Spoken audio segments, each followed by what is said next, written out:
Welcome, welcome, welcome. I'm just going to hang out for a few moments, just make sure that it's going live on YouTube before I kick off with the stream. As always, it's nice little few moments where I don't know if I'm live or not, and you've got to wait and just watch and wait for me to get the confirmation. So, hope you're all doing well today.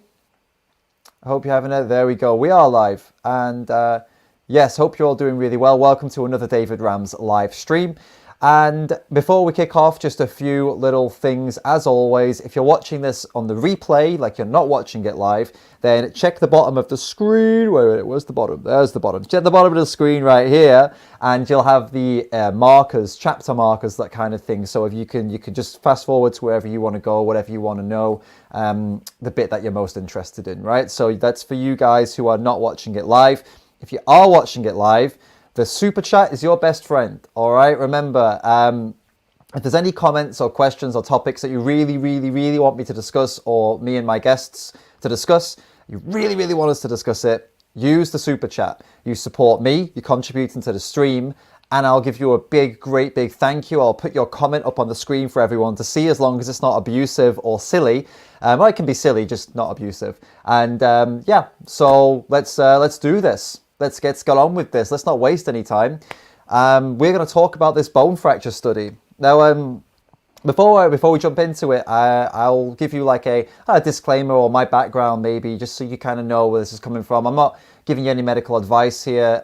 My background, I did study like scientific studies. I did biological and biomedical psychology at university, and then before that, I got A-levels like biology and psychology. So I have some experience in looking at studies and like looking at strengths and weaknesses of studies and stuff like that. But it's been some years, all right? I'm not saying that I'm a qualified necessarily to do it, but I'm not a complete noob either. So I'm kind of like somewhere in the middle.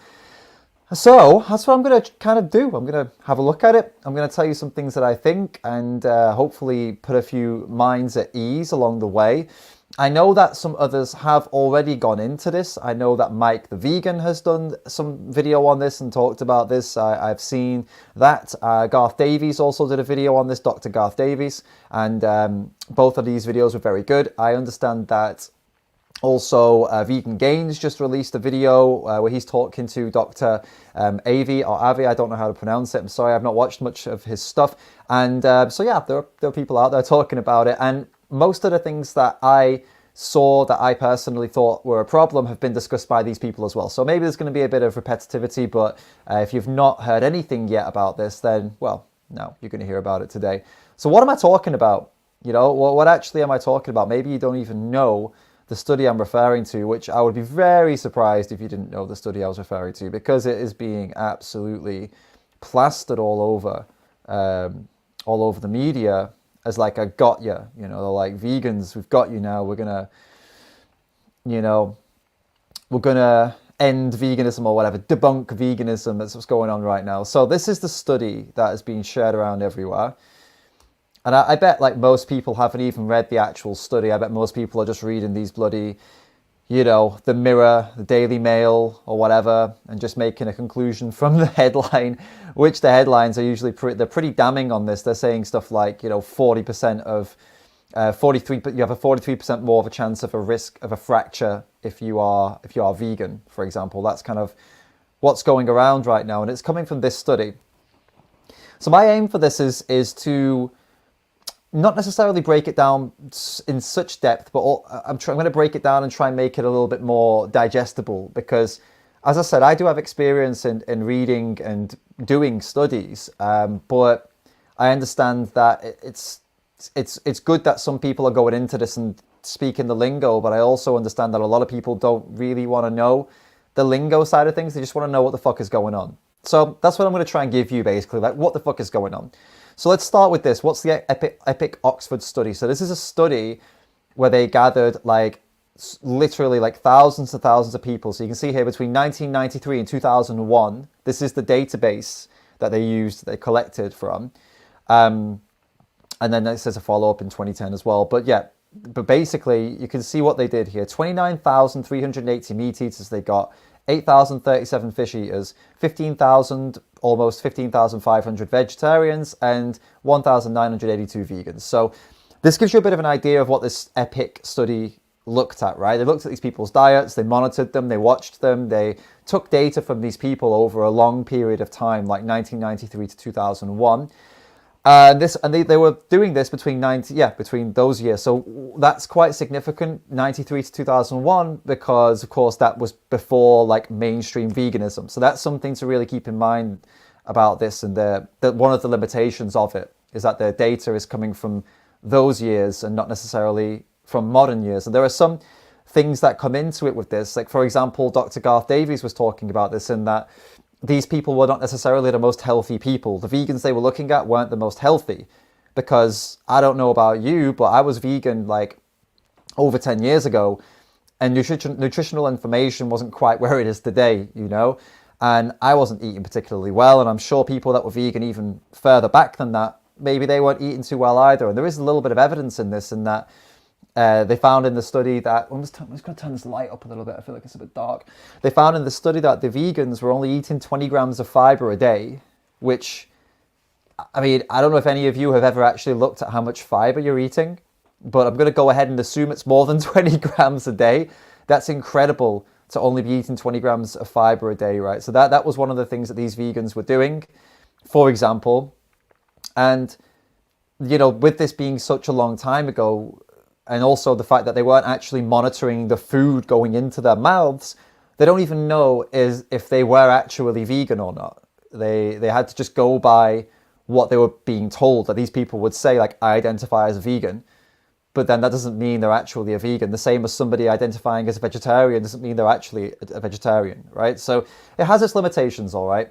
But basically what they found, the results of it, you can see here, compared with meat eaters and after adjustment for socioeconomic factors, lifestyle confounders and body mass index, the risk of hip fracture was higher in fish eaters and vegetarians and vegans. Now, these are all the numbers they give, but basically it does work out at around a 40% increase risk for vegans, right? Now, what the question is here is, why is that? Right? Why is that? Why is there increased risk? That's the question that has to be answered, right? They don't necessarily have it. They just say that they found that in vegans, this risk was higher. They don't say why specifically did vegans have a higher risk. And that's the question we've got to get to, isn't it? Right? Now, some of you may be questioning this study, like questioning whether it's influenced by animal ag or something like this. From my understanding and from what I've researched, it's not influenced by animal ag, because there have been other results of this study that have shown very, very negative results for people that eat a lot of meat. So from the same, not this study, sorry, from this data set, I mean, all right? So that wouldn't really make much sense if they were being, using, if the whole EPIC Oxford dietary, study, or let's say the information that they collected was all in some kind of big strategy to fuck up the system for like vegans and to promote animal ag, then this wouldn't make any sense, because they found a lot of negative things about consuming animal products too. So it wouldn't make any sense, right? The body that supported this has links to livestock farming, but it's not like they are like big ag. Okay, so there is a potential conflict of interests, but it doesn't appear to be an actual conflict of interest. It doesn't appear to be strong enough for us to be saying this is definitely an ag study, because it doesn't appear that way.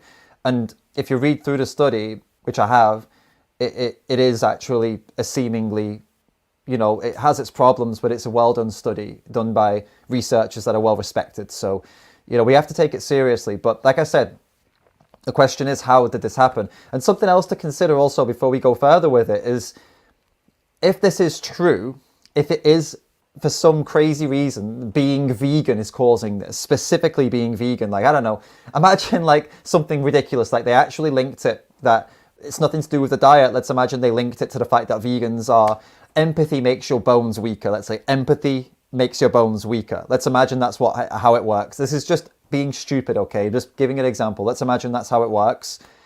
It's still preferable to have that rather than like heart disease, and cancer, and diabetes, right? So in the worst case scenario, it's not the end of the world, but fortunately we're not in the worst case scenario, and we can take a look at some of the problems here.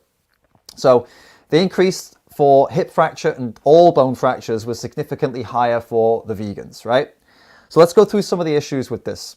So first of all, they were looking at, they matched basically, they did this based on BMI in one of the controls. So the control is basically when they adjust all of the results to make it fair between different groups. So for example, it wouldn't be fair to look at vegans with a skinny vegans, let's say, with a low BMI and compare them to like larger meat eaters with a higher BMI. That wouldn't make sense. So what they do when this happens is they put in a control to make sure that it's even. So they look at all vegans and all meat eaters at the same BMI, right? So that they can make sure that the BMI isn't what's causing the disparity or the difference. Okay, so they did this with different groups, like 5 different controls with 5 different topics, 5 different, controls. It's the word that they use, controls. And one of them was BMI, to look at the difference between people with the same BMI and whether they were vegan or not, and see if there was a difference or not.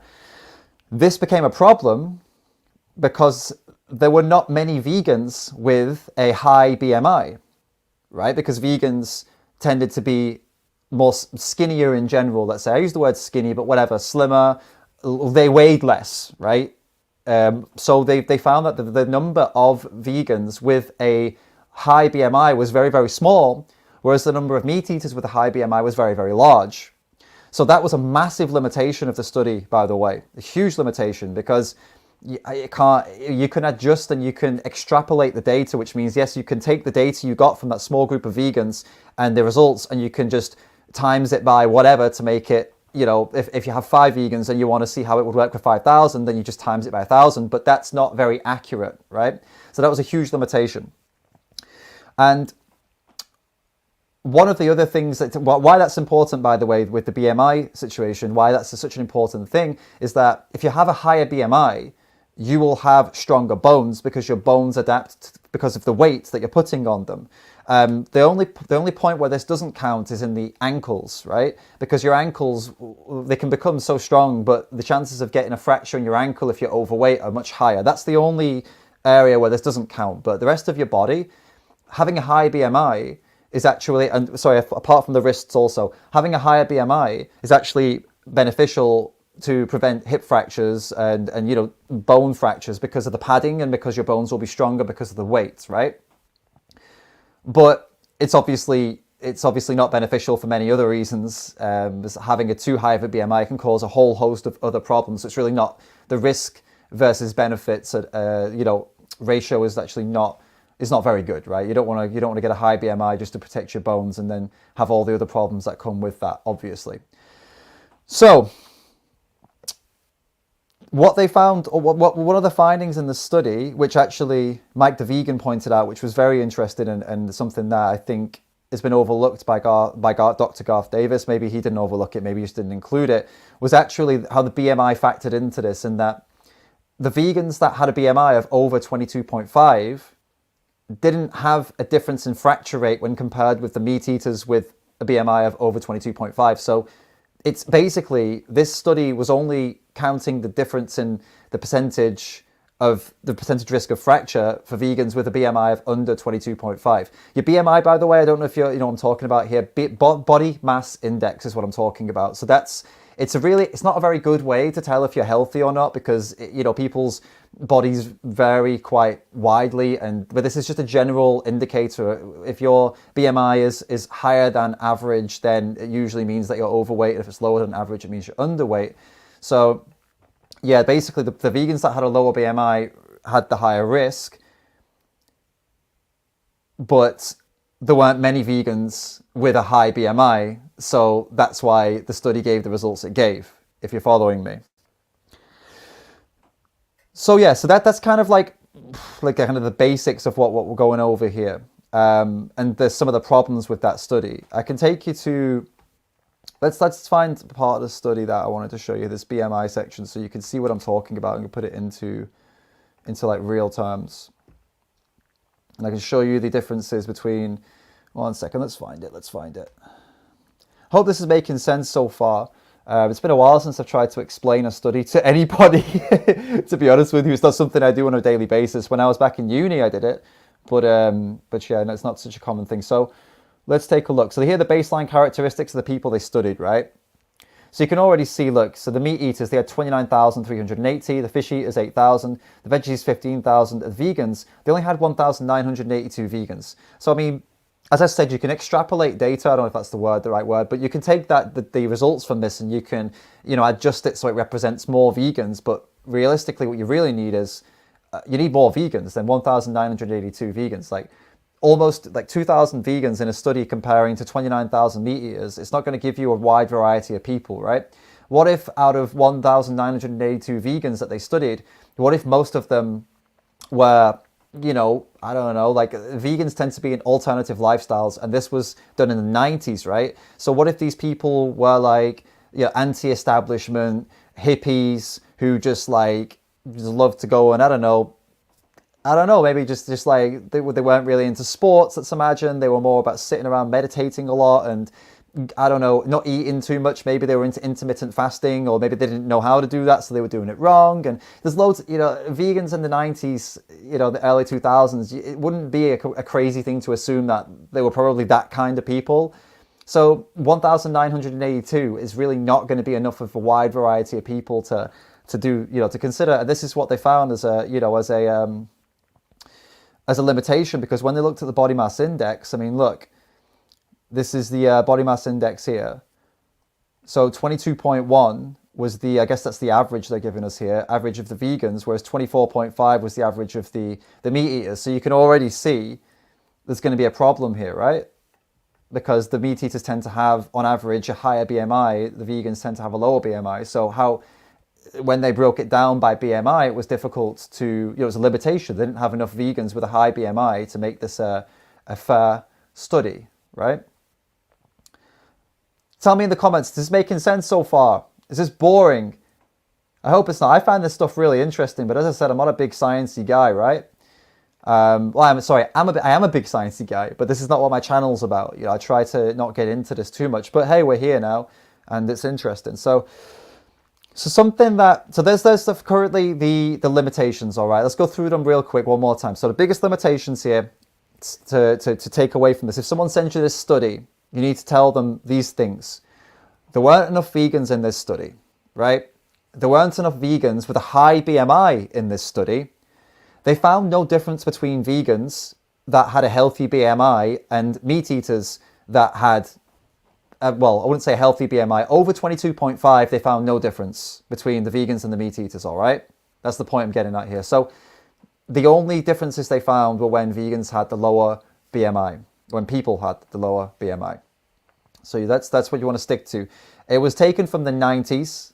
So these people maybe weren't even necessarily vegan or didn't know, we don't know if they were vegan or not. The 90s was a different time. Veganism wasn't prevalent, wasn't popular. These are the main limitations to bring up. But don't throw it out, okay? The results of it came in. I'm just telling you the limitations of it, right? Still take the results seriously. Don't throw it out. Tell them I take it seriously when people bring it up, but it has its limitations. Now, let's move on to what could be the cause. And this is where Mike the Vegan came in with this awesome point that was so interesting. And also Garth Davis came up with a very good point. I'm going to combine these 2 points for you right now, and we're going to take a look at this because this is really, really interesting. So let me try and bring it up on the screen so we can follow it, because it's really quite interesting. Right. Where is it? So basically it's about the people in these studies and whether or not they had kids, all right? So the vast majority of the people in this study were women, by the way. And in terms of them having children, this is the interesting part. Okay, here we go. Right, here we are. So here's the group again, the baseline characteristics are back here. Let's take a look. So 1 or more children percentage, right? So, of the meat-eating group, 75% of them had 1 or more kids. Of the fish-eating group, 53%. Of the veggies, 44%. And of the vegans, 34% of them had kids. And you may be asking me, why is that relevant, right? Why is them having kids or not relevant? Well, because other studies have found the link between breastfeeding and the risk of hip fracture. Okay, they found the link between the two. I'm going to show you it now. I'm going to show you the study. And the link is actually in a good way, as in if a woman has had children and been breastfeeding, she's less likely to have a hip fracture. That is a crazy, interesting thing. And I'll show you the study, and I'll tell you why it's interesting. Hold up, let's get the study up. Right, so here's the study. Breastfeeding protects against hip fracture in postmenopausal women. All right, so this is the study. I'm not going to go deep into the study, but yeah, it exists, right? Check that out. I'll link it in the description later. So, why is that interesting? Well, if the majority of the meat eaters had kids, 75% of them, and the majority of them were women, by the way, then could that not explain the massive disparity in the hip fracture risk? Right? Is that not fair? And this, I have to say again, one more time, Mike the Vegan is the one who spotted this, and I really appreciate his video. Go and check him out if you don't know who he is. Mike the Vegan. Subscribe to his channel, give him a like on this video he just put up, because it blew my mind. What an amazing revelation, right? So that could absolutely be it. Because it's all good and well saying vegans have a higher risk of fracture, right? But without telling us why, like what specifically caused it, which they haven't in this study. They've deliberated, but they really didn't get into why. We're just kind of left saying, okay, well, what are we supposed to do about it, you know? So the other thing that's important to note here as well is the hormone replacement therapy use, of which 26% of the meat eaters had had hormone replacement therapy, which, if you don't know what that is, that's if it's in women, it's estrogen therapy normally, and it's to help. It can help with the it can help with cancer. It can help with postmenopausal symptoms of postmenopause, of like menopause basically, in women who are postmenopausal. So yeah, 26% versus 5% of the vegans, 5%. So with higher estrogen being linked to a higher bone density, which is also something that's noted, that can be a possible thing, and that has been observed. That's also something that needs to be taken into consideration. So that could also explain the difference in the risk of fractures. Some other things that have been mentioned, or also that have not been covered in the study, are the K2, vitamin K2, and the vitamin D, both of which were not, the data was not collected in this study. So they don't know what anyone was intaking in terms of K2 and vitamin D. So yeah, that's pretty much where we're at. So there's many problems with it. There's many potential explanations for it, but it's not a zinger. Like it's not a knife, as Garth Davis said. It's not a knife through the heart. It's not a got ya, vegans. You're all idiots. You're stupid. You're gonna get hip fractures. It's really not. It's not black and white. And this is the problem with the sensationalist media that's jumped on this. Is they've jumped on something that is not, I mean, they just jump on it and they just put these statistics out there, but it's not concluded. You know what I mean? It's not concluded. You can't just say that vegans are more at risk and not specify exactly what that risk is coming from. It doesn't make any sense. There is a logical scientific explanation for this, right? And drilling down into it is going to, we need to find out what it is. A few of you are talking about Dr. Avi. I haven't seen that yet. I guess he drilled down into it, and I've seen a few other people going into it a little bit as well. But the point is, I've not watched that video. Maybe I will watch that video. I don't know. For me, it's kind of, until if Dr. Avi reveals as to why he thinks there is the difference, that I would be interested in, as to what is causing it. I'd like to know that. But aside from that, I mean, I think it's kind of done, really, guys. I don't really see a need for me personally to go into this much further. But I don't, as I said earlier, don't throw it out though, all right? I mean, if it's right, it doesn't matter. If it is true, imagine this was like a perfect study. Perfect study, like everything was no limitations. It's a modern study. It was done with a lot of people from like, I don't know, the last 10 years, let's say, right? And the great variety of vegans, thousands and thousands of vegans, and it was all a perfect study, and it showed this, then that's fine. Like all we got to do is say, okay, then great. And it shows this. Okay, what's the problem then? Well, it turns out the problem's K2. Okay, cool. So what do? Vegans, we just make sure we circulate this all around and say, vegans, we need to up our K2. It's simple as that. Like this study is being positioned by the media, as always, as some kind of like, got you, like veganism's over now, like you stupid vegans. It's like, no, like we need to be open-minded to new studies that show things, right? This one has limitations, don't get me wrong, but it's still a study done with a massive database, done with researchers who are like respected. So if they have an agenda, okay, fair enough. If they have an anti-vegan agenda, like a personal bias, well, it doesn't matter. Like we can still look at the results of the study and make a difference as vegans, right? We can make a difference and say, right, let's focus more on let's focus on getting those, the vitamins they've mentioned. If they've mentioned it's because of a certain vitamin, or if they mentioned it's because, I don't know, vegans don't work out as much. Imagine it was something like that. Okay, vegans will work out more then. Like, it doesn't matter if the results of this study are true, is what I'm trying to say. Is that as long as we know the cause of what's happening, we can do something about it. So I think I don't see this as an issue at all, to be honest with you. So we've got Ellie, by the way, in the backstage. And Ellie says she's seen the Dr. Avi video, so maybe you can shed some light on this. We'll bring her in now. What is up? Hello. Welcome. Right. Yeah, I've seen the Dr. Avi one, and I'd encourage you to watch it, to be honest, because Sure. I feel like, because actually, surprisingly, I haven't really seen the Garth one or the other ones, but I've seen Avi's, not fully. But if he was actually saying that he was surprised Dr. Garth Davis, was it Michael Greger, was singing its praises, and Dr. Avi's very good. He's not afraid to piss vegans off, essentially. He's not afraid to say something that vegans won't like. Like, he's not afraid to criticize people who are prominent in the movement. So he's kind of a good, I think you'd enjoy listening to that.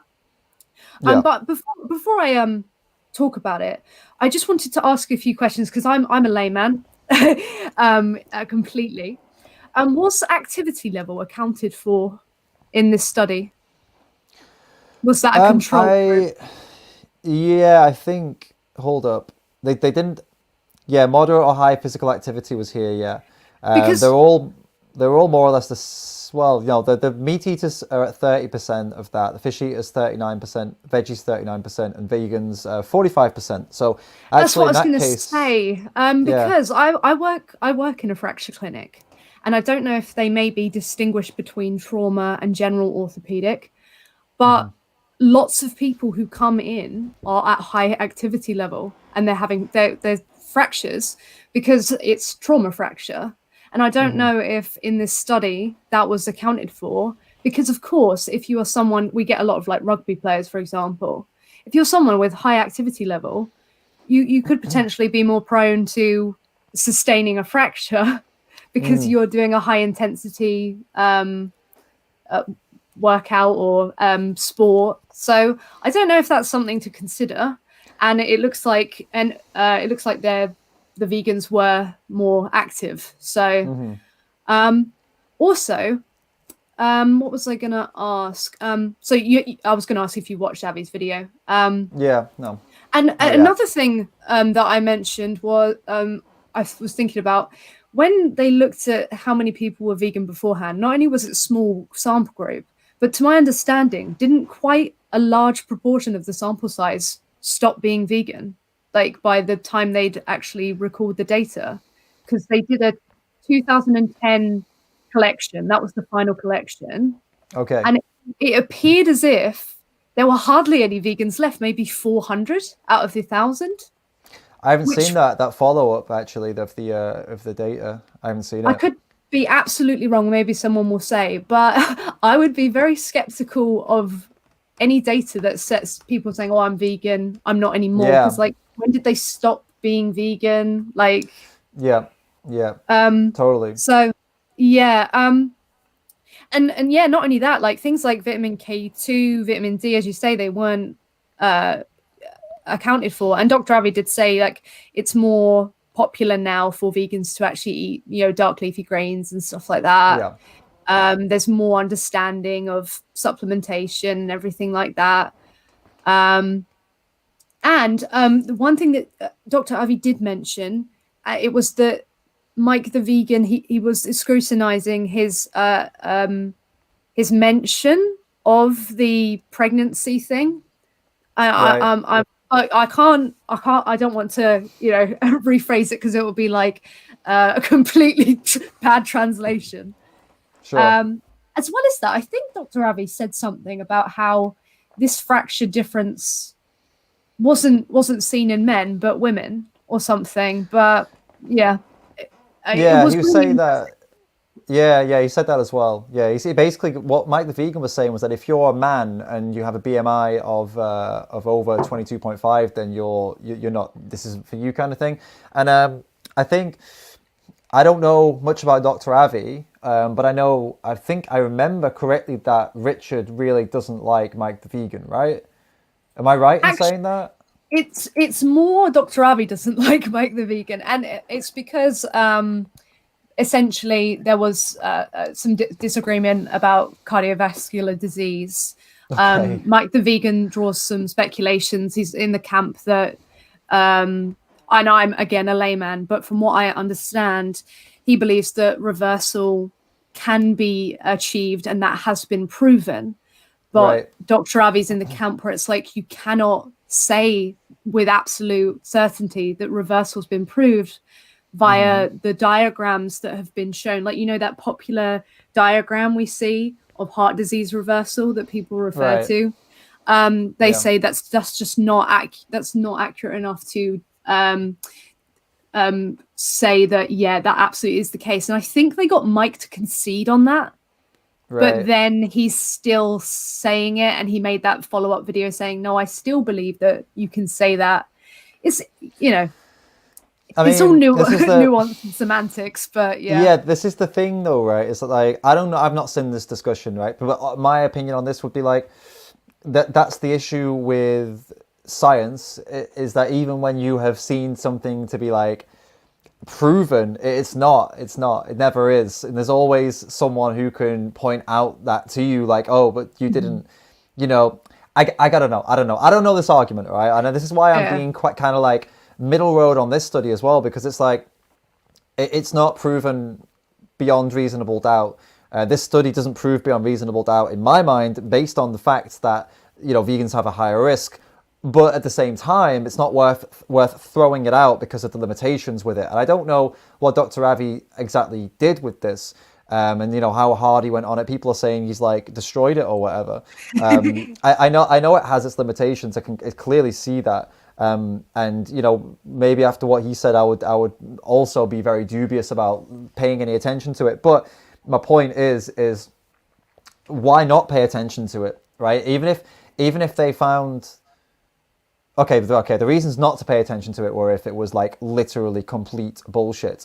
But I don't see. I'm going to assume that Dr. Avi and Gaines, you know, pointed out all the limitations with it. But do you believe that what they pointed out, were there new limitations that I've not mentioned? Because I really don't see how it could just be cast aside like, oh, it's complete nonsense. I see there's some problems, but you know what I mean? It's like what was new that they said that I've missed, if anything? I'm wishing that my layman brain could convey things better so I could tell you with confidence. But basically, he was saying that there was the methodology is kind of the worst that it could have been. Like they picked the worst way to go about the situation. So I feel like if you watched that, you'd understand it, and he'd say things, and it, you know.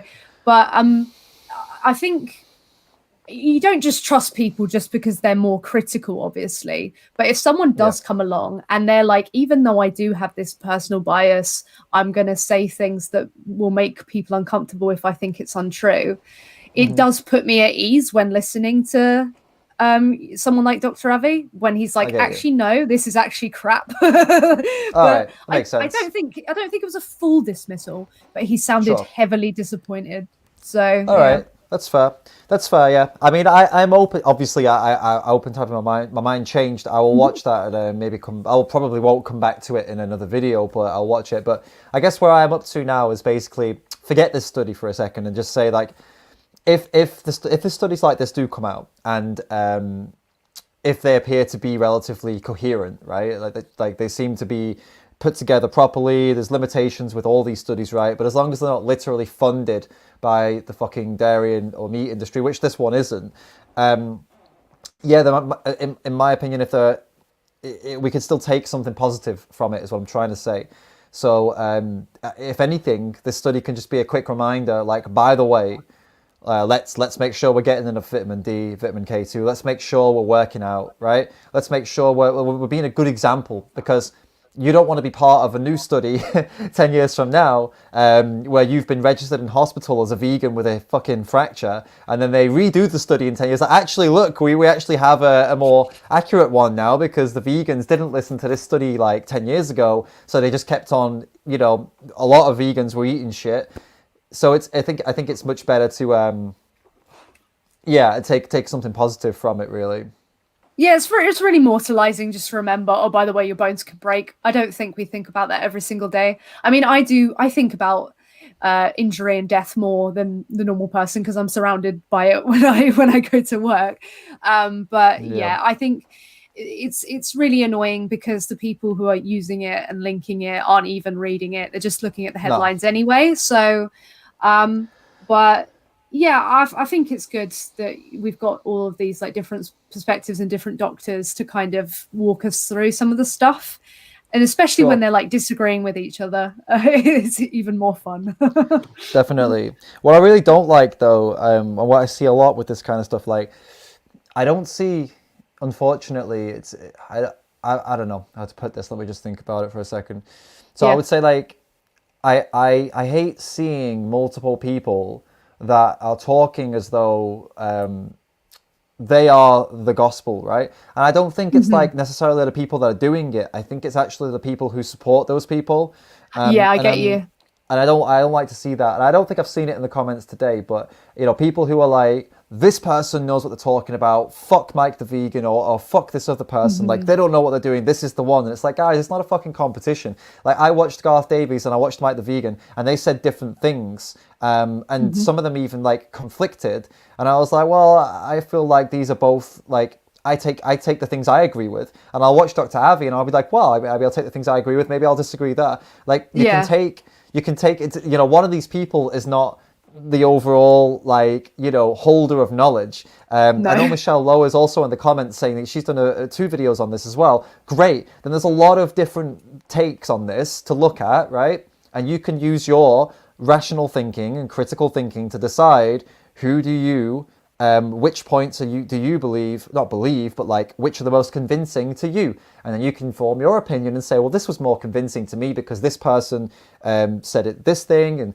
I don't quite agree with Mike on this one, on that specific point, and you form your own opinion. You don't have to subscribe to an individual person and then fuck everyone else. I don't know why we do this. It's very unusual. I know it's a bad idea because like take someone for like that people think of a great thinker, like say like Jordan Peterson. Like he's knows some things, but then there's going to even be in his field like psychology some elements where he's just not very strong because these fields are just so massive. Like they're so extensive that you are going to have.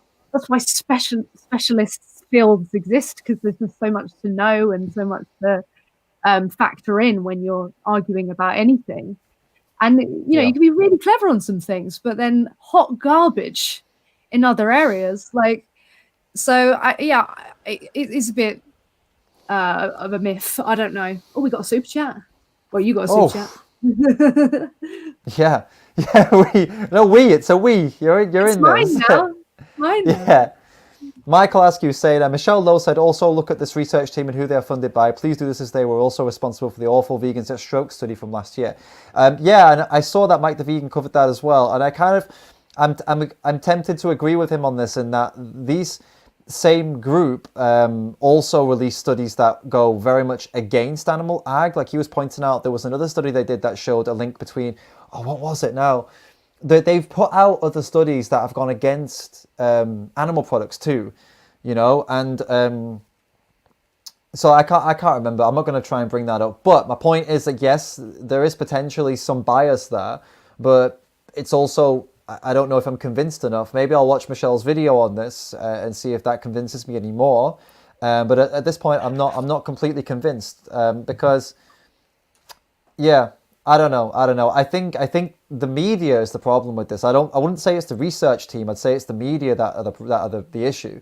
But then again, who knows? Maybe the research team had this plan to go out all along and push it to the media. We just got to speculate, really. Speculate, maybe not the word, but maybe is not the word. But we've got to debate this, discuss this. We've got to figure out what's going on. But yeah, I'll check out Michelle's videos, maybe, as long as I don't want to spend like fucking 5 hours on this, Michelle. If your videos are a good length, and also Dr. Avi's is an hour, I'll get into it. But I think the takeaway from this for me is that even if the study's correct,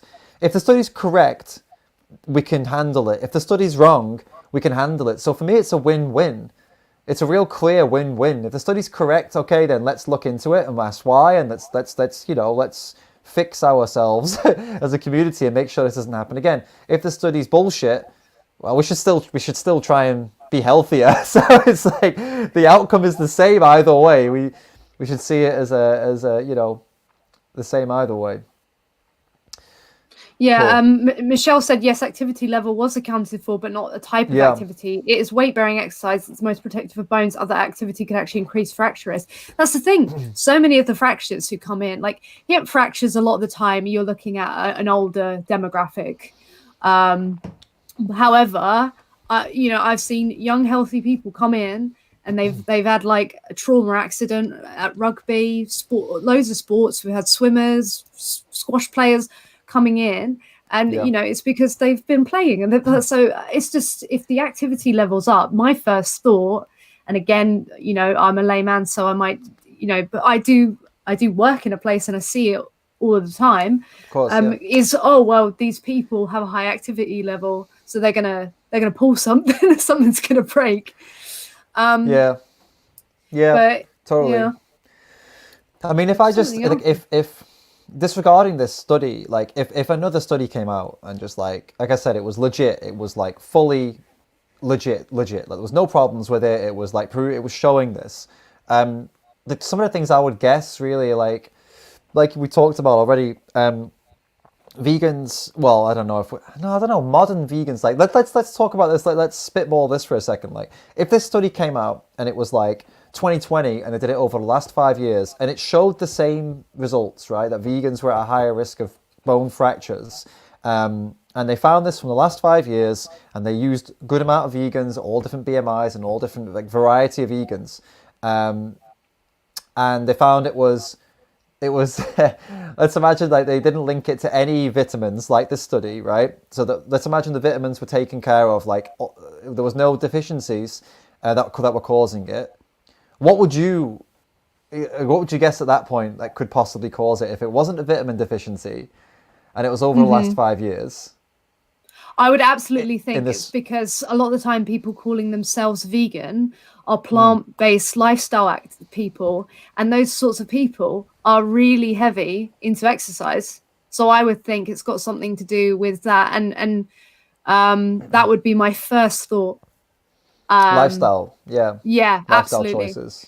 Like, and I would think going far back, I know it wasn't very known about, but people were still doing it for like health reasons, and obviously we didn't know about things like K2 and the importance of vitamin D and all that as much back then. So it's like, even if people were doing it for health, they might have been at not healthy. no. Yeah, definitely. So yeah, that would be my first thought. But yeah, I don't know about the funding thing, because obviously the thing with something being funded, that gives them incentive to try and make these studies in the first place. And there was a point, and I shouldn't really have been editing while I was listening to half of Avi's talk, but he was saying something about, if you took the temperature of both my arms, one of which was boiling, one of which was freezing, and you went down the middle, you'd have an average temperature. And so he was talking about the controls just being dealt with very wrongly in this thing. So maybe if it were funded, and it wasn't funded, was it? Funded by, as in the meat industry, or they don't. Well, Michelle seems to have has some evidence. She's saying in the comments. So that as far as I know for now, no, but that may change when I check that out. So yeah, when I think so. If something's funded, the intrinsically it being funded isn't the problem. It's how it's then the controls, because if they're fiddling with them to get a result that they want to see, then that's the problem. So it's the interpretation of the data. Yeah, it would ring alarm bells if the controls are dealt with in a weird manner and something was funded. So but it in itself being funded by something, I wouldn't say is a bad thing, because obviously a company in industry is going to need data and want data. But yeah, you would want impartiality before anything else, wouldn't you? You'd go for it. I mean, obviously, yeah. Before we move on, just to quickly say thank you to Michael, by the way. I never thanked you. That's a huge super chat. Really appreciate that. And remember, if any of you also want to get involved like this and have your big, nice comment on the screen like that, and have us talk about what you want us to talk about, and a big, big thank you as well, and contribute, that £15, it maybe is like, you think, oh, £15, that's nice. It's like, but to me, like, this is how I'm going to keep doing this. Like, this is these, whatever, 15, 5, 1, whatever you use in the super chat, like, these things add up, right? And they make it sustainable for me to do this, to do these streams, to get people on here and interview and do these really, do these videos and keep doing this. So yeah, please consider it. And I'll put them up on the screen. I'll give you a big thank you. We'll say we love you. I love you. Ellie, say it. Say you love him. I love you. I'm sorry, Michael. I love you.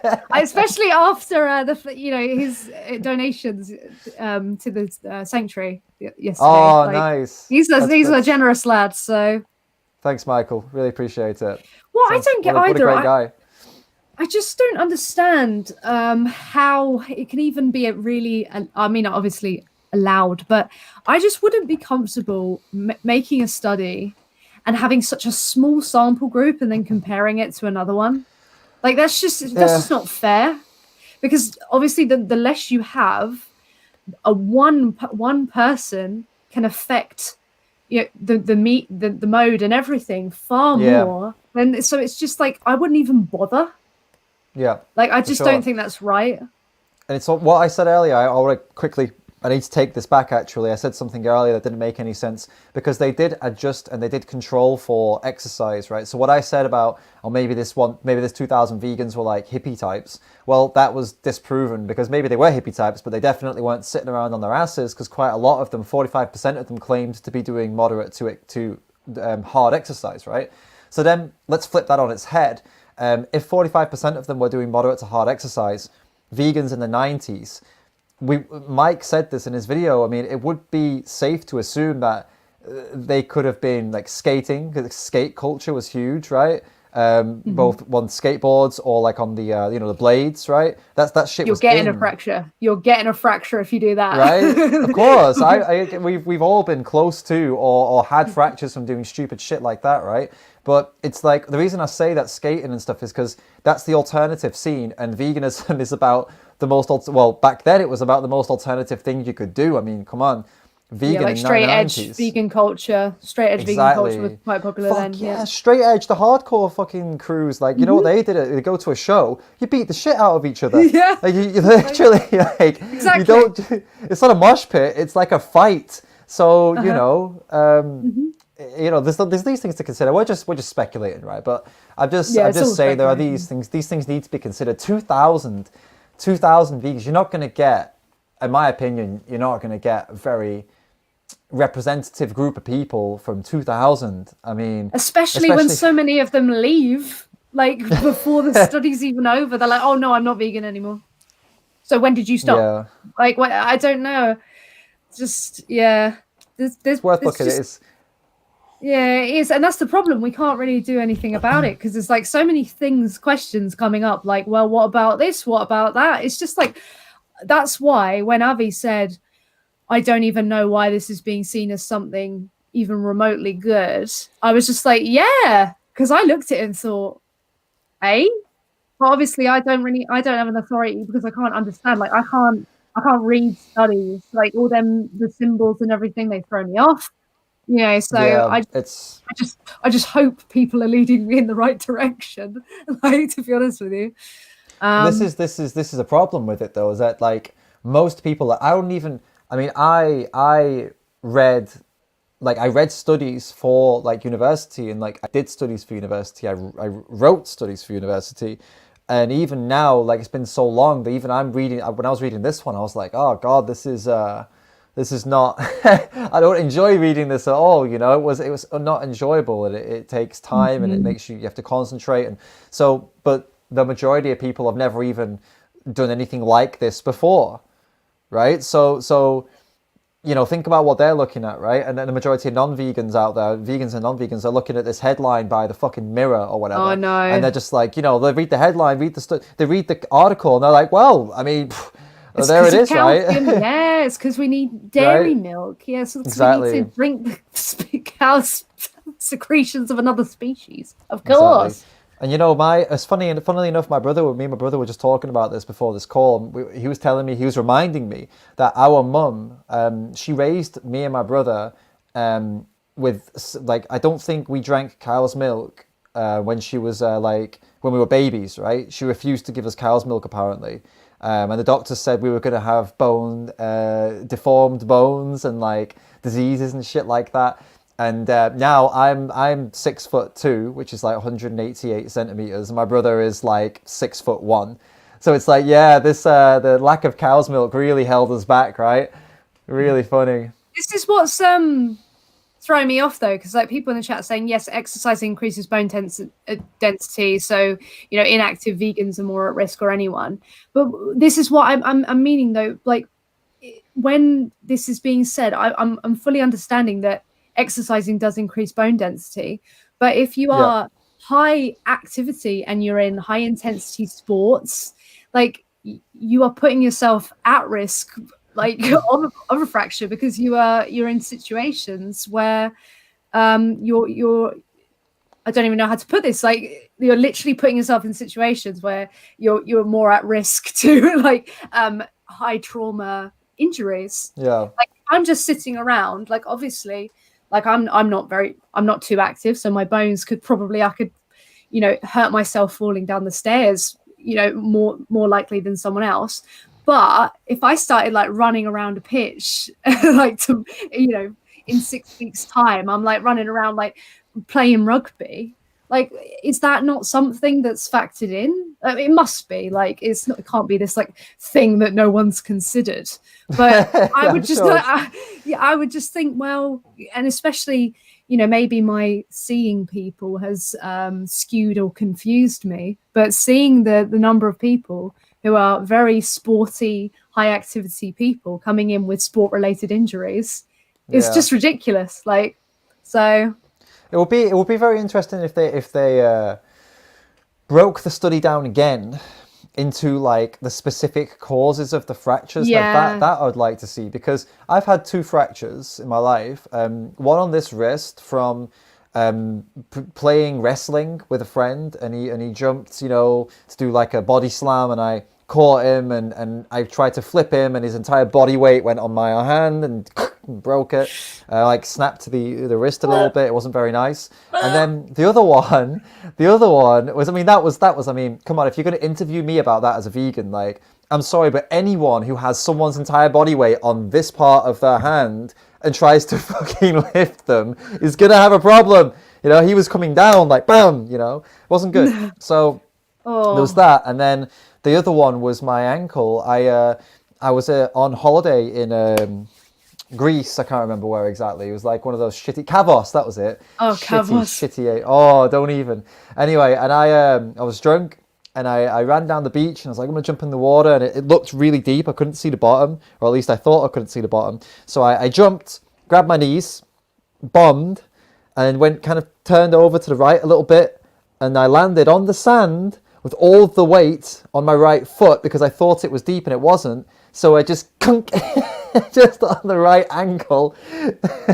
And yeah, that wasn't very pretty either. But like both of these two things, ask me in an interview, how did you get your fracture? It's like, well, you know, any doctor's going to be like, well, yeah, that would have fractured anyone's bones. Like, I mean, come on, right? What do you think is going to happen if you do these kinds of things, you know? So, but if it was, for example, when I was playing, I don't know, playing tennis or something, and I ended up with a fracture from just running and standing too hard on my ankle, then you're going to be like, wait a minute, that shouldn't fracture your ankle. Like, no matter how fast you run and stop, your ankle should be able to handle that, you know? If the ground was not moving, like on a treadmill or something, maybe with different, you know, the friction or whatever, but like not on ground that's not moving and you're moving, you shouldn't, you know, it'd be kind of strange for you to not be able to handle that kind of power, that kind of strain on your ankles. You'd say we said you had weak ankles if you went over and fractured your own ankle just from playing tennis or something, right? So there are different kinds of injuries. That's my point. There are different types of injuries. I've never fractured a bone in my body. I've never broken anything. So I guess I'm not actually really vegan. I've been slipping that chicken on the side. It's got to be it. It's got to be it. I really just wish, typing. like, maybe this is, you know, when like people humble brag, like, oh, I really wish I had actually broken one like when I was younger, because if I end up breaking something, I feel like I'm going to take it very badly because I've never experienced the pain. And so it's not pleasant. No, it's not the nicest thing. But then again, you've got tattoos, right? Have you got? Yeah. Have you got any on your ribs by any chance? No, but I got one on my ankle and my shins. All right. So you know pain. You know. Yeah, I know. You'll be all I right. know pain. I've had a screw in my eye. So. Screw in your what? Why? Sorry. You know when glasses used to have the screws there. Uh-huh. One of them went in my eye, like inside. Like, yeah. Jeez. All right. How did you get it out? For the most, like eye drops or something to dissolve it. What? Yeah. But that's my biggest like life injury. I've been very like lucky in that sense. Fake vegan, to be honest with you. That's pretty horrible though. I'm pretty metal. Horrible. I mean, if it's still in there, then I am actually metal. So I guess that makes me a cool person, right? So it's nasty though. Nasty. No, I mean, like if a bone. I mean, a fractures. It's a different kind of pain. Like it's not. It's manageable though. Like when it first happens, it's like, oh, that felt something feels wrong, and it's kind of the shock kicks in, and then there's not really much pain. Yeah, the adrenaline. And then like after a while, it's like, oh, this isn't nice, and then it swells up, and after it's swollen up, it's kind of like manageable after that, and then you're just kind of like, okay, so don't touch it, don't do anything with it. Take painkillers if it ever, you know, if it's just getting too much, like, but only if it gets too much, and that's pretty much it. It's not so bad. I'm just as long as it's not my ankles, I'm fine. Like, because my ankles injuries just I can't. Like when someone's got that's not very nice. Yeah, no, ankle injuries are pretty shitty. I mean, luckily for me, neither of these fractures actually caused any long-term damage, and I think, you know, I think this is kind of going along with this anecdotal, but I feel like that's part of me, and the way I eat is very healthy compared to, like, you know, the way most plant-based eaters eat is healthier than others. I'm speaking on behalf of people who are being sensible, by the way. If you're in the comments right now, if you're watching this and you're somebody who's not eating sensibly, You're doing yourself, and more importantly, you're doing the animals an injustice, because if you get sick and or you get sick and you don't heal properly because of your shitty diet, you become an example of one of those vegans, right? So for me, I try to keep that in mind, and that's what keeps me focused on staying healthy, because I don't want to be one of these people that is always sick and putting out a bad example of what vegans are like, right? And I'm not saying that this might sound a little bit ableist. Obviously, if you've got a sickness that has nothing to do with your veganism, then that's a whole different story. I'm talking about preventable sickness, preventable things like fractures. Like, you need to take care of yourselves. Michelle said in the comments earlier on, like, make sure you're getting all your vitamins. Like, download something like Chronometer, right? It's free. It's an app, and you can just monitor what you eat in a day. Do it over a week. Don't obsess over it. You know, don't calorie count, but just see what your vitamins are, see what's coming in, right? Put everything into it. And if you're lacking something, stop lacking it, find it, and then put it into your diet. If you're not working out and you sat on your ass all day, then stop doing that. Like, get up and do some squats. Like, you've literally got, we're both editors, right? And we make these excuses all the time, don't we? Like, oh, well, my editing. Bullshit. 10 minutes. Stand up, do some squats. Lazy. I'm lazy. My excuse is I'm lazy. Yeah. 10 minutes, do some squats, you know? It's not difficult. If you do like imagine this, right? So this will be good for you and for anybody else who's currently sat there thinking, you know, of some shitty excuses, right? This is gonna bust open your excuses. I watched this video with this guy who was I think he's like a director, editor. I can't remember who he is, right? I can't remember what I was watching, but anyway, he's a big movie guy, big movie star kind of guy, behind the scenes movie star. I mean, and he was saying. That was his stunt coordinator, but now he became a director. So he's like no longer doing the stunts, and he was worried about getting fat. So what he did was he's got an alarm on his phone, and every hour it goes off, and he does 10 minutes of whatever it is. So 10 minutes of push-ups, 10 minutes of sit-ups, 10 minutes of squats, 10 minutes of whatever, every hour, all day. And by the end of the day, he's done like loads of exercise, but it's cost him hardly any time at all. Right, you don't need to do that, but it's just as an example, and it will keep us fit and healthy, and we won't fall into one of these studies of unhealthy vegans. Even though this study's bullshit, right? Or people are saying it's bullshit. Let's imagine it is bullshit. It doesn't matter. We won't fall into one of those traps if we take care of ourselves. That's my point. Yeah, and I'm not fully lazy. I mean, I was recently in a hench herbivore video, like doing the lifts. So did a vlog with him, and it was pull day. No, it was push day. But that was really fun. I like bodybuilding's much nicer than cardio. So actually, next time you see me, I'm going to be swole. Oh, nice. Yeah, so the swans will be out. Yeah. Love it.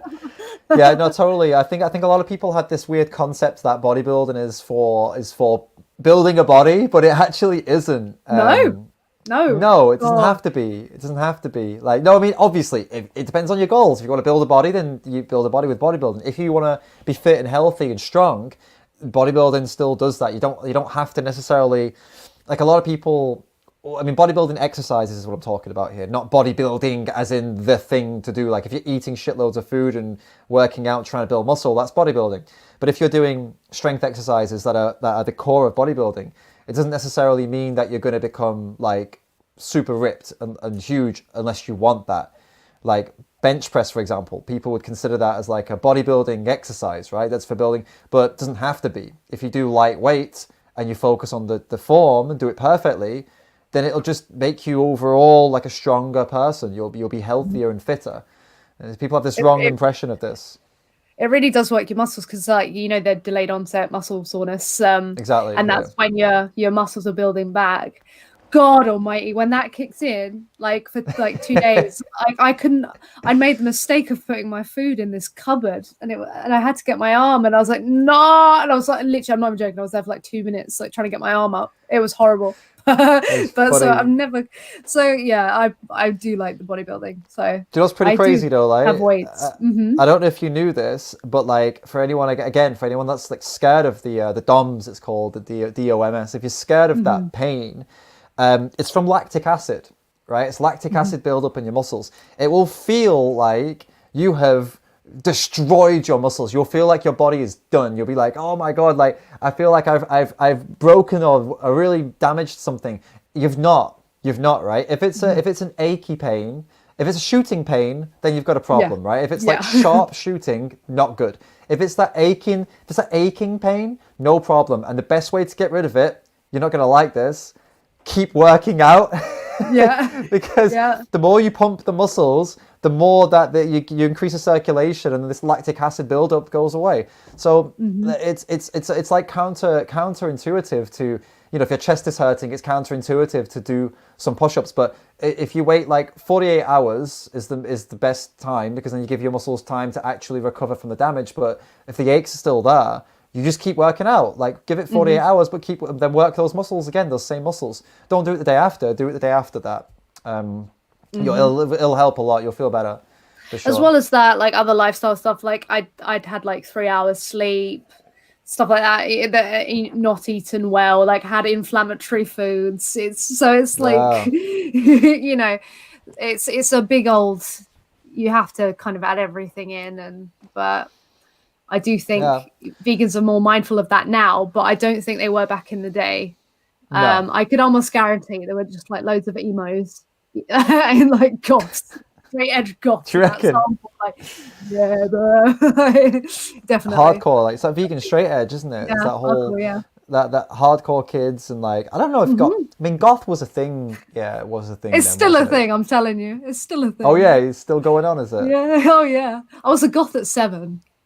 So what? How was like that? When I used to listen to like Cradle of Filth and wear like little leather jackets and stuff. Yeah. At 7? At 7. Yeah. They were like my favorite band. How did you have? My God. My uncle. What the hell happened? How did that happen? I'm still dead inside. I always will be. Cradle of Filth is pretty hardcore for a 7-year-old. That's like. What can I say? Jeez, I only got into that kind of stuff like way later on. My favorite were like Cradle of Filth, Rammstein, Korn, Machine Head. They were like my thing, and then Green Day came along and Evanescence, and then I became a bit more fairy-like. How old are you again? I'm 24. You're 24. That's what it is, right? Because I'm 31. So like when like Cradle of Filth and Korn and like Limp Bizkit, Linkin Park, and like all this was like big. I think we were into it at the same time, more or less. But I was. Like, you were a little kid. Yeah, you're like, that is funny. Yeah. Listen to Now like, I Lay Thee Down.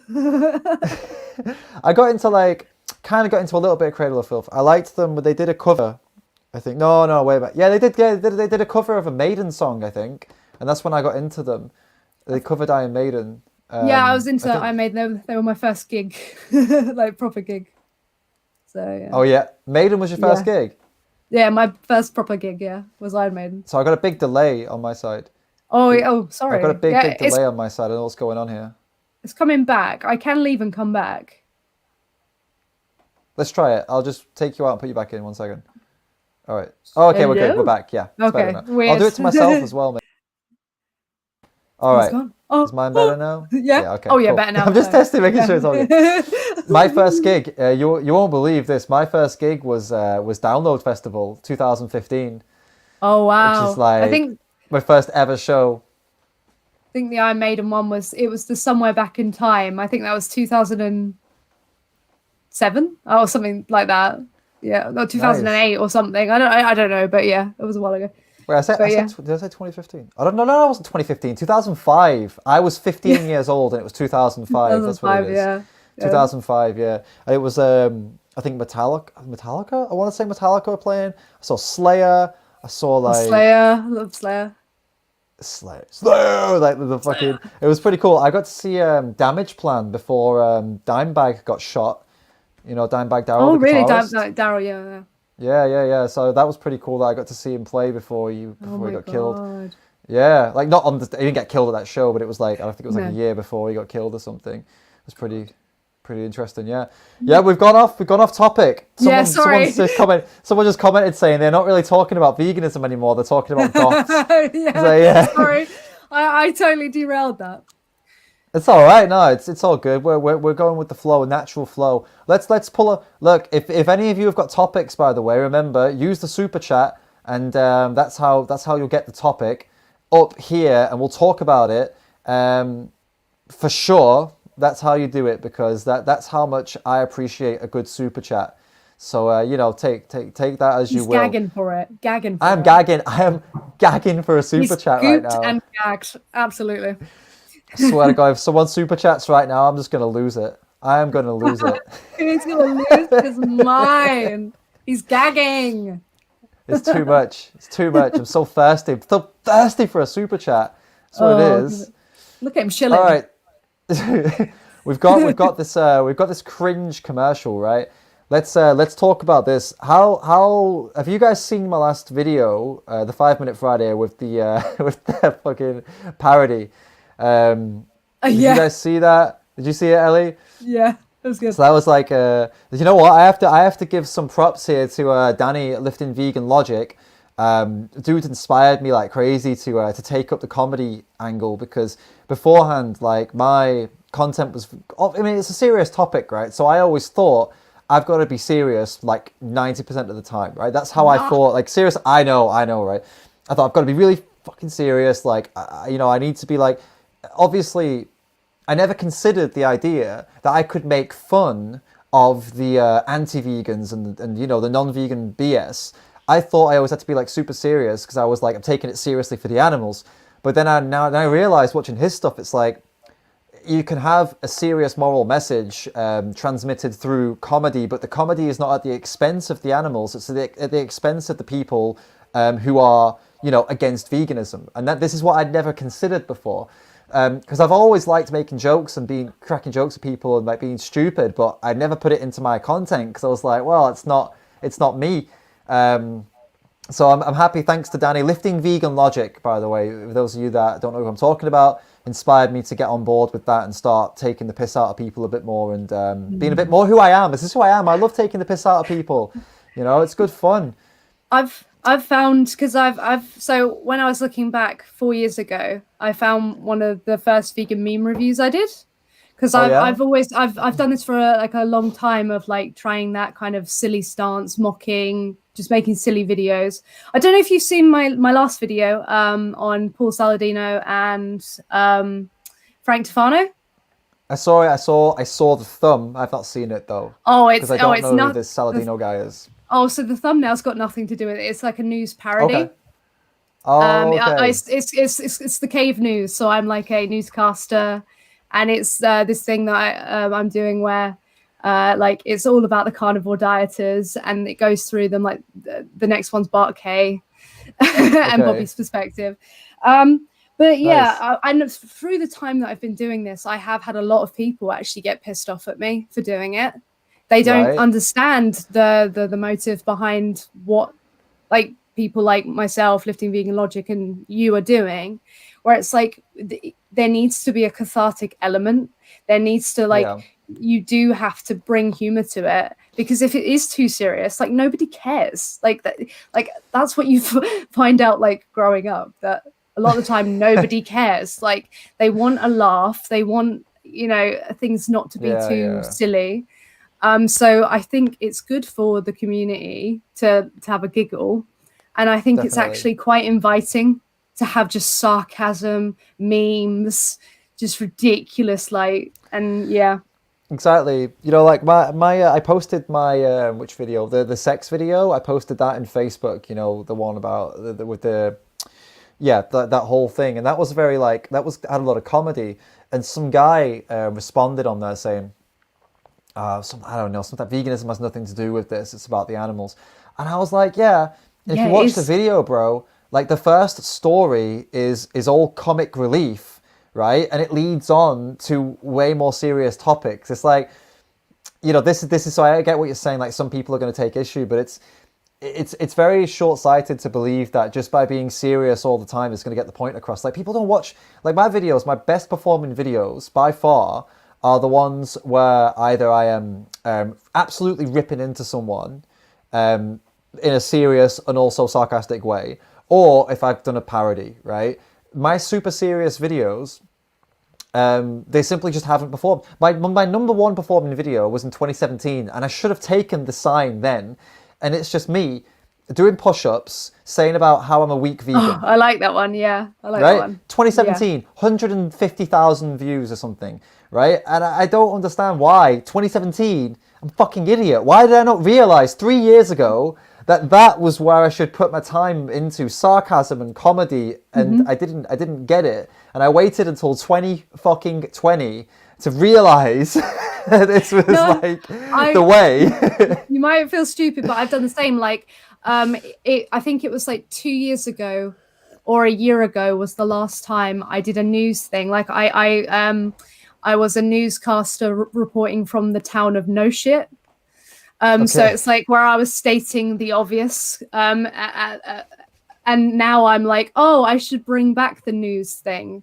So it's taken me a while, but because people and the comments in it, you were just like, oh, this is really good. So, you know, there are things I've done in the past, like my skits and stuff, and they've done way better, and I just don't do them. But I will be doing them now. But yeah.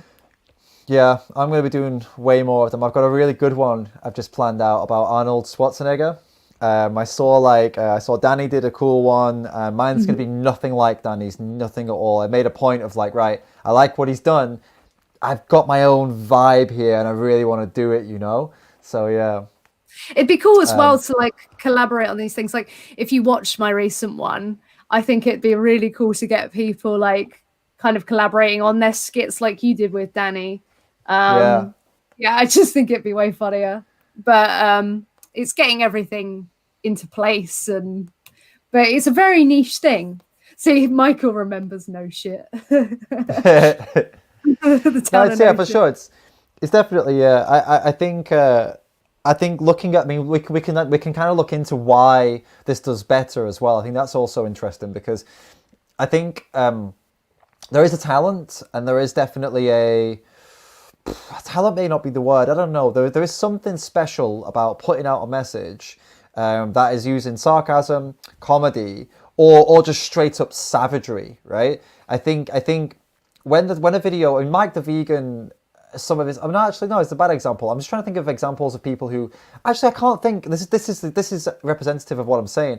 I can't think of one single well-known vegan that doesn't use these things in getting the message across, right? Like, can you name me like a boring vegan or a boring content creator like that's super serious all the time and never says or does anything like out there that is well known or very successful? You really just can't, right?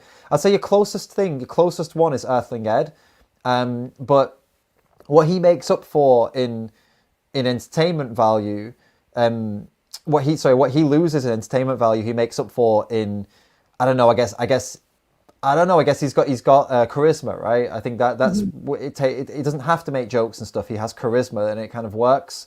But in his earlier years, he was doing entertaining videos. He was doing interviews. He was cracking jokes with people. He was being sarcastic with people, and he still is from time to time.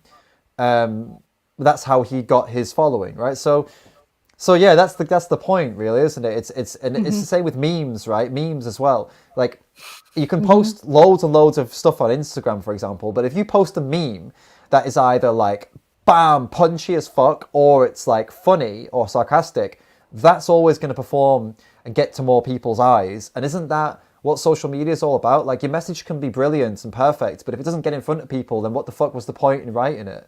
Like, and it's brutal, but you've got to consider this, right? As I guess there's going to be a lot of people here who are wondering, like, how do I get my shit seen by more people? YouTube, I can't tell you, right? I'm just going for it on YouTube. I'm testing, right? But on Instagram, I can tell you.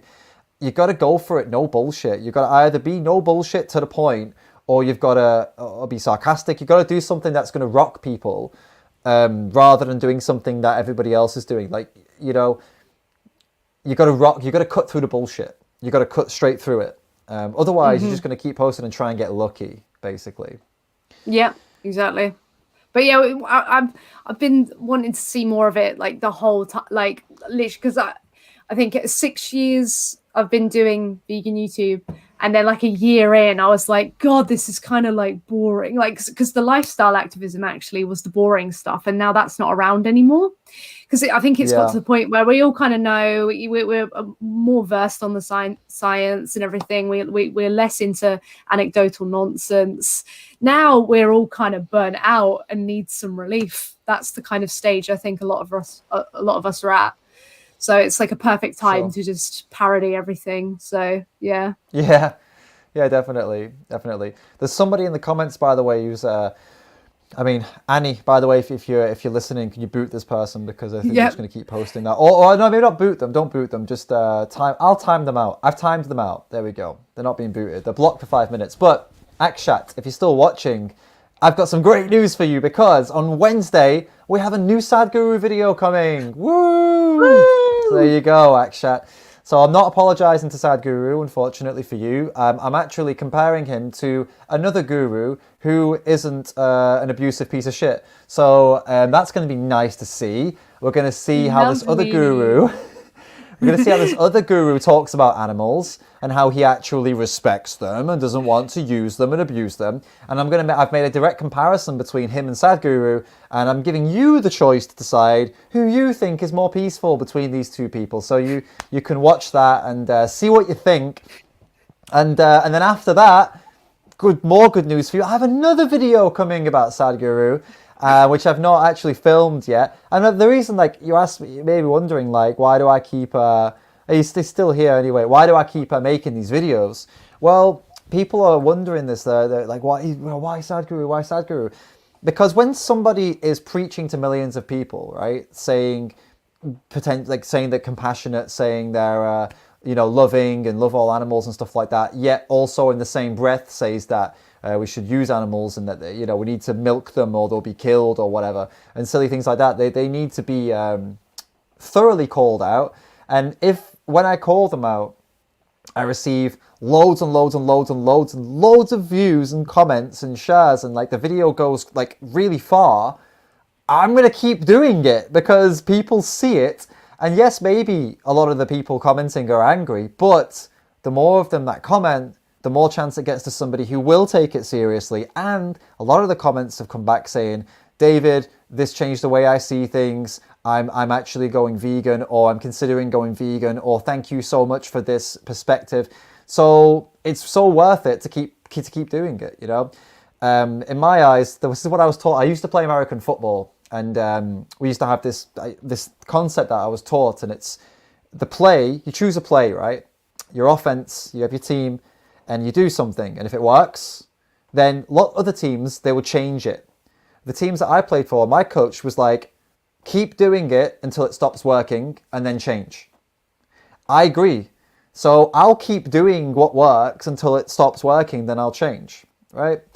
And fortunately, there's enough footage of Sadguru talking shit about animals that I can keep making more and more videos. There's another video, Seb Alex just posted a video, go and check that out, about Sadguru talking about this sport in India called Jallikattu. It's basically bull riding, bullfighting, like a rodeo, Indian rodeo, that's what you would call it. It's an Indian version of an American rodeo. And Sadguru is defending it, publicly defending it, saying it's a tradition, it's a culture, and the animals don't get hurt, even though Peter did a full expose on it and showed how the animals are actually, tortured. So I'm going to do a video on that as well. As long as these things keep coming up, I'm going to keep making videos on them until either... I might make a video on that one too. You should. Until either people stop giving a shit about it, or until I have nothing else to say about it. One of these two is going to come first. And I'm going to guess it's until, when I've run out of things, videos to comment on. That's when I'm going to stop. But why would I stop now when it's reaching so many people? A lot of it is positive. People are positively responding, like saying, thank you. I never knew this. And now they find my account, they look at, they learn about veganism. It's a win-win, So, yeah, there's a quick insight into how I'm doing things. And Ellie, you should totally make a video about this. Definitely. I will. I love roasting. I love a good roast. Especially on a Sunday. Yeah, he deserves it, absolutely. And just to also a quick little plug, by the way, you're gonna be very interested in this. This is gonna really, I'm a little bit nervous about this, all right? You're going to have to tell me what you think about this. So a week today, I have a very special live stream. I was going to do it a couple of months ago, but we ended up having to postpone it. So it's going to be happening now for sure this Sunday. I'm interviewing a vegan Muslim who's a vegan activist who's a Muslim, okay? And the title of this live stream, and his claim, is that only true Muslims are vegan. Right. So that's the title, that's the claim. We're going to get into it, how he believes that true Muslims are vegan.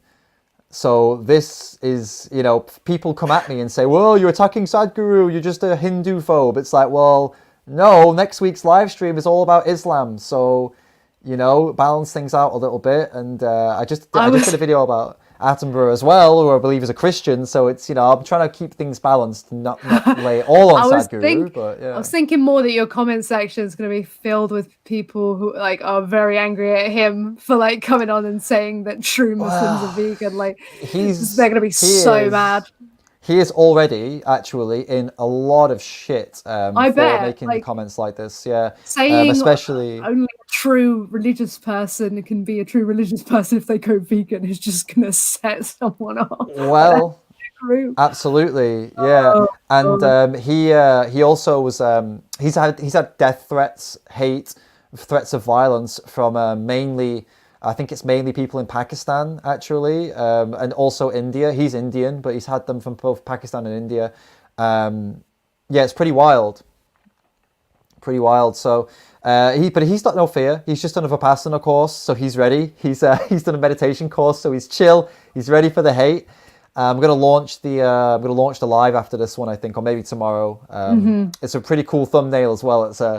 It's the title, the thumbnail, everything. It's gonna really stir some shit up, but the content is going to be very valuable. That's the point. You know, someone earlier said something about clickbait, right? You've got to realize here, the title and the thumbnail, it's not about like clickbaiting. Like, I'm not lying about what's inside the video ever, all right? But you've got to make it attractive enough that someone clicks on it. Like, this is what people don't understand about YouTube, right? I could make this beautiful video that's like the best quality, like it's got insane graphics, the production quality is phenomenal, it's got like awesome people in it. Imagine I got someone famous in it. Imagine James Aspey comes and features in it, right? Great.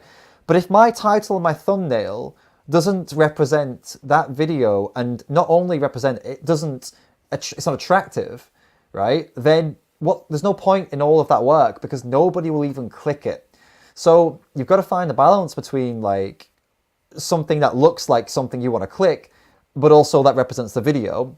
If it's like for example, my video that was something like vegans are just better at sex. Vegans are just better at it, right? That was my last title. People were saying this was clickbait. It's like, well, it wasn't clickbait. Like that's what the video was about. But the title, clearly the title was designed because it made you want to click it. But that doesn't make it clickbait. That makes it an attractive title. I think a lot of it is the limitation of a title. You've got to put it in a really small space. So yes, actually, that was accurate, but it didn't paint the full picture, because how on earth are you supposed to anyway? It's a title.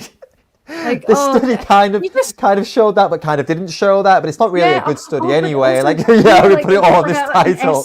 But you gotta just accept that some people write comments and it's just like, oh my god, just stop. Just like you rub 2 brain cells together before you write a comment and press send.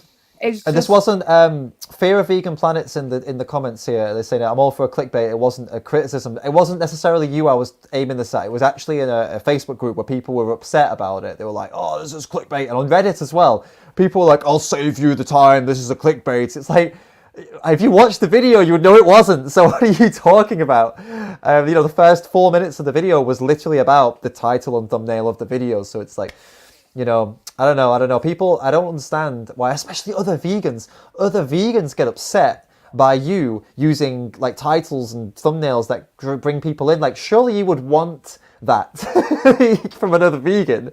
What would you want them to have? Some boring shit ass thumbnail with a boring title that would make you happy, would it? So nobody watches it. Like, where is the support out here? There's none. I just don't get it sometimes. There's People, lots. I think they're worried that it sounds too gossipy, so they're worrying it's like, like vegan cheater level, gossip, and it's got nothing to do with it. But that's just them not looking. Just look. Just have a little look before you, or if you can't be bothered to look, just don't comment. Just scroll by and shut up. Scroll. Like, that's what I do. If I don't care or I don't have time for something, I'm like, cool, I'll deal with that later. Like, I'll tell you what, just like... I don't know if you ever post your videos in any Facebook groups, but if you ever want to start a riot, just post it in Vegan Activists Worldwide. I don't know what it is with that group, right? They just delete my stuff, so I just right. So they were deleting mine too, but like, I don't know what it is. If it doesn't get deleted, like, I don't know who these people are. Vegans United is way better, by the way. They don't tend to get into this, like, hatred thing, but like Vegan Activists Worldwide, they just tear you apart. Like, I'm like sat there reading these comments. I'm like, it's just a fucking video, guys. I'm trying to survive out here, yeah. I'm trying to like do some good content for veganism. And sometimes it's like more ethical. Sometimes it's more like comedy stuff.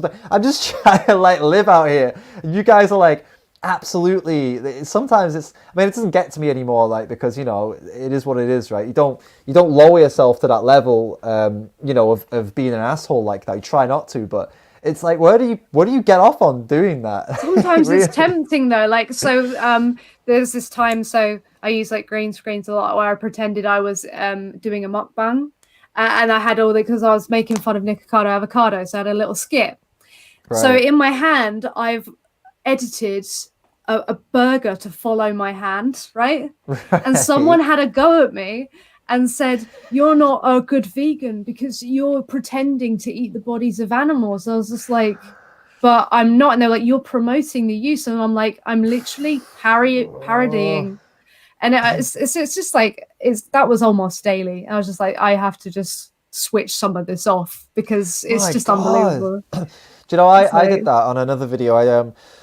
I turned off the notifications in a Facebook group on one of my other videos. Sometimes you just got to turn them off and just be like, look, you know what? They're going to argue and fight, and more people are going to watch my video. That's fine. I don't need to comment back anymore, Mm-hmm. But speaking of which, Nikocado Avocado, like, I wanted to talk about this. I was going to make a video on him, but do you know what? Do you know the reason I didn't? Is because, like, there are... Like, he is... Obviously, what he's doing is horrible. But if anyone doesn't know who he is, he's like... He was plant-based for some time, and then he went and they did it again, and then he's not in a good place, put it that way, right? The guy was like super famous, and now he's super famous, but for the wrong reasons. Like, he's eating junk food and he's destroying himself. It's really sad to see. And I watched a few videos and I was like, yeah, I could probably tear into this guy. But then I was like, this guy is like not. I wouldn't feel right tearing into this guy. Like, he doesn't need me to rip into him. He needs help. Like, is something wrong with him? Like, no, when you see it's a character he's putting on. Are you sure? He cries and and shit. But it's fake crying. It's literally fake. He pretends that he's broken up with his husband, that they're going to divorce, and they run away, and then they come back. It's all part of a Oh no, I'm not talking about that. Like, the video I watched, right, is where he was like, putting eggs on his face and stuff, and like he was just hair. Like, he was just crying about nothing, basically. He always and like does. it was just look, I know what you're saying. I know what you're saying. Like, he's like, obviously he's got shit going on. We don't know the reality, but all I know is it's like, this dude doesn't seem okay. Let's just blanket statement it, You have to not be okay to kind of like do these things, like all these. And yeah. So I didn't want to like destroy him, because I was like, I would feel it's unethical, to like. I don't know. I feel like it's his thing. So basically, like, he has said before that he notices that he has to put on this character, otherwise people won't watch. So he, it's like, I'd argue you have to not be too well to even subject yourself to that kind of level of humiliation. Yeah. All right. But he puts it on. He does, to a degree. Just think this other. I was considering it, and I was like, do you know what? There are better targets out there to like, use as a topic for like Sadguru. Sarcasm and ripping into them. Sadguru. Like, it's like Sadguru. There's another guy. There's this like Islamic leader in India who's like the Sadguru of Islam. I'm going to make a video about him, and that's going to cause a lot of problems, obviously, but. It is what it is. Like, there's like, I made a video about Sam Harris. I did one on David Attenborough. I'm going to do one on Arnie. I think there was this like Buddhist, like someone pointed out, but they're not very well known, so I wasn't really sure like what's the point making a video about some Buddhist guy who doesn't really have a following anyway. I didn't really see it, but he was talking about meat and stuff, and maybe I could do that. So I'm looking for like people who are more like confident in the BS. I don't want to rip into somebody who's like clearly, to me, he's having problems. Like something's not all right with him. He's clearly something up, and I'm just not interested in ripping into someone, even if he's putting it on. I just see that as like, it's too much of an easy target for me. It's like, it's too easy. It's like, there's no challenge here to rip into this guy. So I want to focus on more like where there's more of a challenge, like for example, Sadguru, because he comes back. It's not like he's just taking the hits. Like he is attacking people back who would challenge him. So he can take it, right? And doing so arrogantly. He's so arrogant. Very arrogantly. So arrogant. So... Same with this Islamic leader. He's also extremely arrogant. The way he responds to people is very arrogant. So it's great. It's like, yeah, I can rip into these people. They're not easy targets. And they are, promoting animal abuse. So for me, it's like I can work with that, right? But with him, it's just, I don't know. I watched like a video and I was like, I don't feel good. I don't feel good watching this. I don't feel good like thinking about what I would say about him. None of this feels right to me. So I just left it. Yeah, I'm not gonna rip into him. I'm gonna leave that. Too much of an easy target, to be honest. You're on mute, by the way. It definitely is. Yeah, sorry. I clicked the button. But we're at a topic. We're at a topic, right? I was literally opening a topic and we got lost. Sorry, I tangent. It's my fault. It's all right. It's good though. It's cool though. It's nice. It's nice because we've got we can talk about these things anytime. The topics can wait. They're not going anywhere. But our natural conversation, we can't bench that. This is now. We can't bench that. Bring it now, dude. So we got this. Anyway, the trailers. The trailers. What am I talking about? The commercials, or in America they call them commercials. The ads. TV ads, right? These are hilarious. So check this out. So I found these through this website that I look at regularly. The whatagnet.com, like it's an agriculture website. They focus on like I hate using the word poultry, like birds, right? That's what they're talking about, the global bird industry, right? And I'm always on here because they cover a lot of stuff, and it's actually really useful for me to get all my stuff from here. So look, they were like, need a good laugh? Check out the American Egg Board's holiday campaign. I was like, fucking gold. I've hit gold. The second I read that, I was like, I know this is going to be perfect, right? Because it's going to be cringe. It's going to be absolutely terrible. But I was really, you know what? I got to be honest with you. I was strangely excited when I read this. Because I knew it was going to be such a BS thing to look at. And yeah, I saw that and I was like, right, here we go. And I found those two ads. Now, but strangely, the ads are actually, for some reason, unlisted on their YouTube. So I don't know if they got some like bad feedback or something. But oh shit, it's playing. I don't know why they're unlisted. I can show you 1 minute. What's on the screen right now? It's not that. So let me check. Let me show you what's going on. Yeah. I'll show you. So I don't know why, but look, see, this is the one. The Gift of Eggs Giant Bow, unlisted, but it has almost 500,000 views, so they must have taken it back down, and I really don't know why. No comments. They deleted all the comments, it looks like. And then with the other one, it's the same situation, which I find kind of strange. So I highly doubt it's my video that did it, because this was before my video. I think that they did this. Again, 500,000 views, 4 comments, unlisted. 16 likes. What? How weird is that? How weird is that, right? So, but these are on TV in America, I believe. It's surely for like that many likes and then that many views. Surely they've like paid for views or something. No. I mean, like, how's that happened? That's actually a really good point. Like, how would they have? They can't delete the likes. So yeah, you're right. But usually people pay for likes and not views. So I don't know how that's happened. That's really bizarre. I don't know. It's conspiracy. This is strange. Very weird, right? Very weird. But anyway, that's what they put these things out. And if you haven't seen them yet, obviously don't go and watch them. You have watched them on my 5 Minute Friday, right? I don't remember.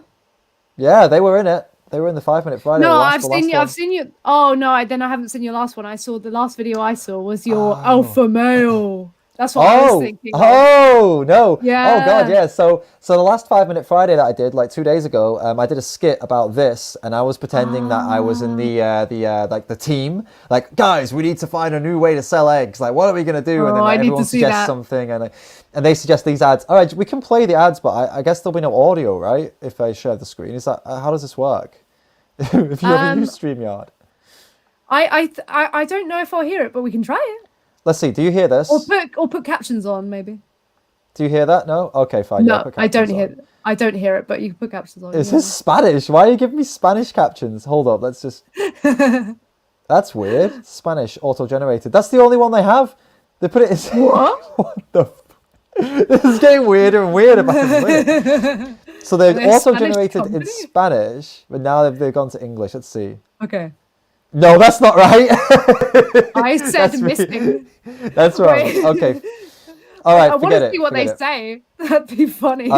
Imagine if it says I said missing and then it says like a weird like FBI code that's secret. And, That's some seriously weird shit. Okay, forget it. Anyway, look, if you haven't seen it yet, anyway, guys, go and watch my 5 Minute Friday. It's right there, and it's much more funny than watching it for real. But basically, these two egg ads, one of them is like this, where he's like, it says, this year, give her the gift of eggs. And then he opens up his thing, and look, he's got this bloody... so he's like, give her the gift of eggs. It's muted. And then she's Is like, that yes! And then they get married and whatever, and the eggs are there. Sorry, what was that? It does say it's muted. Was it muted when you played it last time? I muted it, yeah. I muted it just now because it's. I don't want it in fine. my ears. It's the cringe. I can't handle awful. the cringe. And then the other one is let's do the giant bull one, right? So this one, it's like it goes, this year, give him the gift of eggs, and then he's like happy, and this is she's all happy, and they're all happy, and then it's eggs, right? So that's the advertisements basically. And it's just like the ultimate cringe, obviously. And so I made a video about it, and it's just, yeah, it's the most cringiest shit. It's the most desperate attempt to sell anything ever. And the reason they claim that they did it, and it gets even more interesting. I covered this in the 5 Minute Friday, by the way, so I'm sorry if I'm repeating it for anyone. But look at this. So these guys did a little article on it, and they were like, okay. They talked about how they were putting a comic twist to remind consumers that, you know, the eggs can open the door to incredible possibilities. They're trying to be funny, you know, tongue-in-cheek kind of thing. But the bit that got me was this bit here, right? We hope these light-hearted digital shorts remind us all that something homemade is sometimes the best gift and a great way to make meaningful new memories, celebrate traditions, and bond over incredible food. And that's what I took more of an issue with, because it's like, it's not, the way they're selling it is like it's some beautiful Christmassy thing. And this is what happens every year when Christmas comes around. They talk about, oh, pigs in blankets, and you know, we're going to have our roast, and it's so beautiful, and like Thanksgiving and the turkey, and the, you know, it's all about giving and beautiful and blah, blah, blah, blah. And I'd never seen the egg industry go down that same path. And then now they have.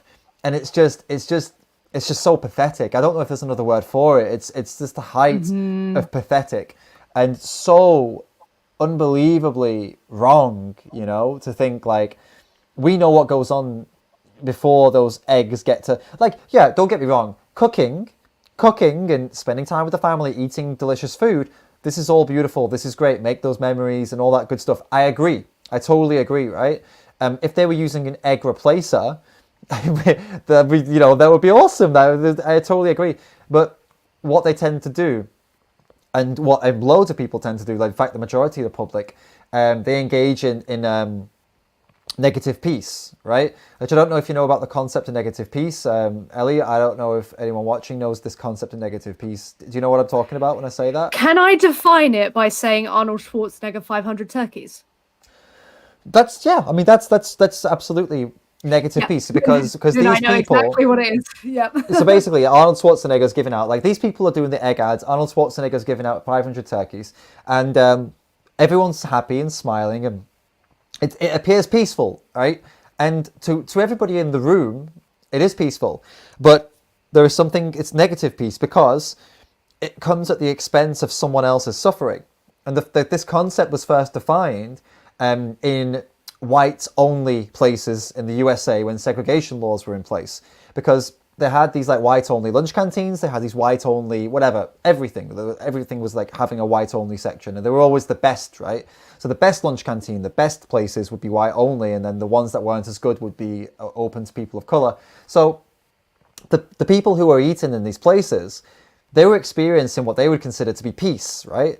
But it was negative peace because it came at the expense of somebody who was being discriminated against. This is where the concept was born, but it also applies to places like McDonald's, or places basically anywhere where animal products are being used or served. That place is a place of negative peace. Unless you're in a slaughterhouse, in which case, it's not, there's no peace in a slaughterhouse, it's all violence, it's in your face, it's not being hidden, right?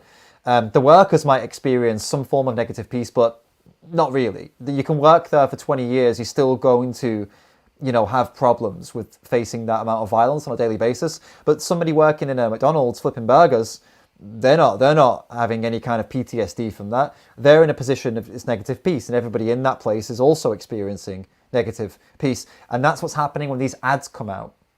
They're promoting this peacefulness, this beautiful thing, yet it's all negative peace. It's all a charade. It's all a mask. It's a veil. Over the reality, and that's why I wanted to cover it mainly. Apart from it being so fucking cringe, It's just very performative. And did you see recently the juxtaposition pictures between of Demi Lovato? Oh did yeah, you see those? Yeah, I did see that. Very the I'm with a turkey, and and then thankful for you all, taking a picture of a corpse. It's so insane. It's just I'm gonna pull it up right now. We're gonna have a look at it for anyone who's not seen it yet. We're gonna pull it up with Danny's Lifting Vegan Logic's Instagram, because he posted it today. Let's zoom in a bit on this. Why vegans shouldn't trust celebrities in one picture. So you see that here. So let's go down. Farm sanctuary. Turkeys are bright social animals who enjoy being pet. Just ask Demi Lovato. By the way, I don't know who she is. I've been living under a rock maybe, but I understand she's famous. So she's a singer, right? You won't understand if I said you are living under a camp rock. So those of you who know her will find that hilarious, but that you won't. But Great. she's a singer. She's just a singer. She was in a musical and became a singer. All right. So yeah, that's her anyway, and doing that shit. And then look, yeah, that's her. Wait, where's the screen gone? That's her. Her Instagram cooking a dead turkey. And he says swipe as well. And he's looking at something else here. Oh shit, that's a Miley actually. But that's Miley wearing fox fur, by the way. Cashmere silk. Is that recently? That looks recent. It is. Yeah, but that's her wearing that a few years ago. Yeah. So yeah, basically, but it's disappointing to say the least. She's not a British singer. Who said British? She's a very American. Is she not? Is she American? Yeah, but with Miley, that just brings to light. So, Hench Herbivore and I were talking about this. About the health reasons for going vegan, and then one of the things that we mentioned is it does make people more receptive to say, "Oh yeah, that thing's wrong," when you're not actually participating in it. And that's what happens a lot of the time. It's just it's so easy to say, oh yeah, this thing's mean, I don't know why people do it. But at the same time, if you're not directly involved in that, Demi may have done that during a time where she was hanging around loads of plant-based people, so she went vegetarian for a bit, maybe that happened, and then you can be like, oh, these are lovely creatures, I don't get why people would harm them. And for Miley, she was vegan, but then the minute she decided, nah, I'm not going to anymore, then suddenly it's not this horrible fur is dead thing. It's just it's so performative. Yeah, they're full of shit. You know what? And it's oh god, I said this as well, in another video. Just we need to stop giving so much attention to celebrities with loose morals. and there needs to be more of a challenge, like with Ariana Grande, and she opened up a sanctuary, dog and cat sanctuary, and that's great. That's really nice. Good for her. Good for those dogs and cats. Love that.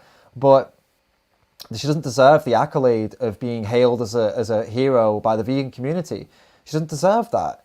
She's not done enough to get that. We shouldn't be so quick to fucking, I was going to say suck the some things of celebrities, but you get my point, right? We shouldn't be so quick to like bend over for celebrities every time they fucking sniff a vegan burger. Like, come on. It's just ridiculous. Like, set the bar higher, please. Mm-hmm. Come on. Yeah, we set it high for Miley. Shit, she was like wearing the fur is dead. She was like, I think Rob Banks was even like, I think he maybe even collaborated with her at one point. I know he knows her or knew her. I don't know if he still wants to be friends with her anymore. But no, definitely not. But he's like hardcore as it gets, and I'm sure he was like some supporting her. So it's like, if someone like him is putting some support behind someone, and it's fair to say that obviously she is who she is and she did what she did. But that you've got more of an argument to say, like, well, I supported Miley because, like, I saw this other super hardcore activist supported Miley. Miley seemed to be trustworthy. But like people like Ariana Grande, she's done nothing to prove anything to anyone that she's actually like in it for the animals in any way. She's opened a sanctuary, so she likes dogs and cats. Who gives a shit? Like, great that she opened it, but who gives a shit if she likes dogs and cats? I'm sorry, she doesn't deserve to be hailed as some kind of hero by the community. Same as like, this Demi Lovato as well. I don't know if she ever has been hailed by the vegan community, but I promise you, if this turkey ad came out now that she was there with a turkey, like, this is an old thing, right? Isn't it? This picture, isn't it old? It looks to be kind of a little old, but not that much. Maybe. Who knows, right? But yeah. But the point is, we don't need like, and I don't want to be like, I don't want to burn any bridges here, but like, I know Robbie from Plant Based News, and I like Plant Based News, and then I know the Live Kindly people. I've actually, I don't know them personally, but I've ripped into them before. But again, I don't want to burn bridges with these people. But I just think it would be great if we could spend a little bit less time, celebrating these kind of people. Like, I know it's good to get a celebrity story out there, but could we not be a bit more critical? And like, can we not focus more time on celebrities that are doing really amazing things? Like, I don't know, Lewis Hamilton might tomorrow decide that he's going to go and wear fur again as well, right? But at least Lewis Hamilton's posted slaughterhouse footage, and like, he's proven, beyond reasonable doubt that he has made some kind of change, right? Hasn't he? I mean, come on, we have to believe him at this point, right? He's like lost a shitload of his supporters, like, he's put himself out there. He did nothing to gain from what he's done. He's had nothing to gain from it. Like, he posted really horrific, violent stuff about the animals on his account, like from slaughterhouses and shit like that. So, I mean, I don't know. I give him the benefit of the doubt. And Joaquin, we give him the benefit of the doubt. Moby, I mean, Jesus. I think we're good with Moby. Yeah, I think it's time to say. But like, people like this fucking Demi Lovato or Ariana Grande, like, I don't hate these people, but like, I don't think they're deserving of some of the accolades that we give them as a community. I just think it needs to calm the fuck down. And the plant-based news of the world, they're speaking ultimately. They plant-based news or Live Kindly, they are, maybe they are more plant-based in terms of like, no, plant-based news is definitely like vegan in terms of ethics. Like, Live Kindly isn't, plant-based news is, but I'd really appreciate it if they're representing veganism most of the time, right? They represent vegan news, they represent vegan opinions. It would just be great if they took a little bit of a step back on promoting certain people and just like set the bar high for like, if you get promoted by them or not, no matter how many followers they have, no matter how influential they are, no matter how many clicks they'll get your channel, maybe just like, or maybe do an opinion piece instead, like, rather than like a news piece, right? Maybe have someone write their opinion on, let's say Ariana Grande, like, rather than reporting what she's done, maybe they give an opinion piece on what she's done. Like, oh, this is really good, but what about this? What about this? What about this? Like, come on, Ariana, let's see that. That I would love to see. But I just don't see it a lot from these big pages, these big news pages. It's usually a celebration. Yeah, I'd absolutely love to write for these because my profession is I'm a writer. and I just love to give a piece of my mind. But I guess it's what makes money, isn't it? Like these celebrities, these news articles, they make money from the click, and so I guess they've got to kind of report on. It's got to be like a TMZ sort of thing. Vegan TMZ, right? Yeah, totally. Yeah. I get it. I do. I just think you could do the same thing. You could still use these celebrities' names to get the clicks, but be critical. I think there's nothing wrong with being critical, you know. But I get it. But somebody just mentioned, Sia just mentioned that Billie Eilish. Now, like, I know she just shared Joey Carbstrong's video. That's really cool. But then she also is in a video saying that like vegans shouldn't tell other people to be vegan. I'm pretty sure she's made. You know what I think that is though. So she only just turned 18 at the time, or wasn't even. So I think it's just because she's still kind of. No. I mean she. No, it's like a year ago. So it's about a year ago. She's 18. She's only 18. Yeah, so I'm putting that down to her being like, she became famous when she was 13. So that's crazy. I had no idea she was 18. Yeah, so I'm putting that down to her being very young and like not really like. But I think deep down she is just like she's done that quite a few times. Like that annoyed me. Like I rolled my eyes, but then I was like, as you get older, you start realizing how young 18 is. Like it's just like I had hot takes when I was 18. Let me tell you. I'm glad I know this now because again I was thinking about doing a video about that, but now I'm like, do I really want to do a video? Like, you would have just got loads of comments. Vegan? Yeah, that's the thing. Not like, not really. There's some people I considered it. I considered it, but I was like, nah. I mean, I've no problem slamming an 18-year-old. I mean, like, sorry.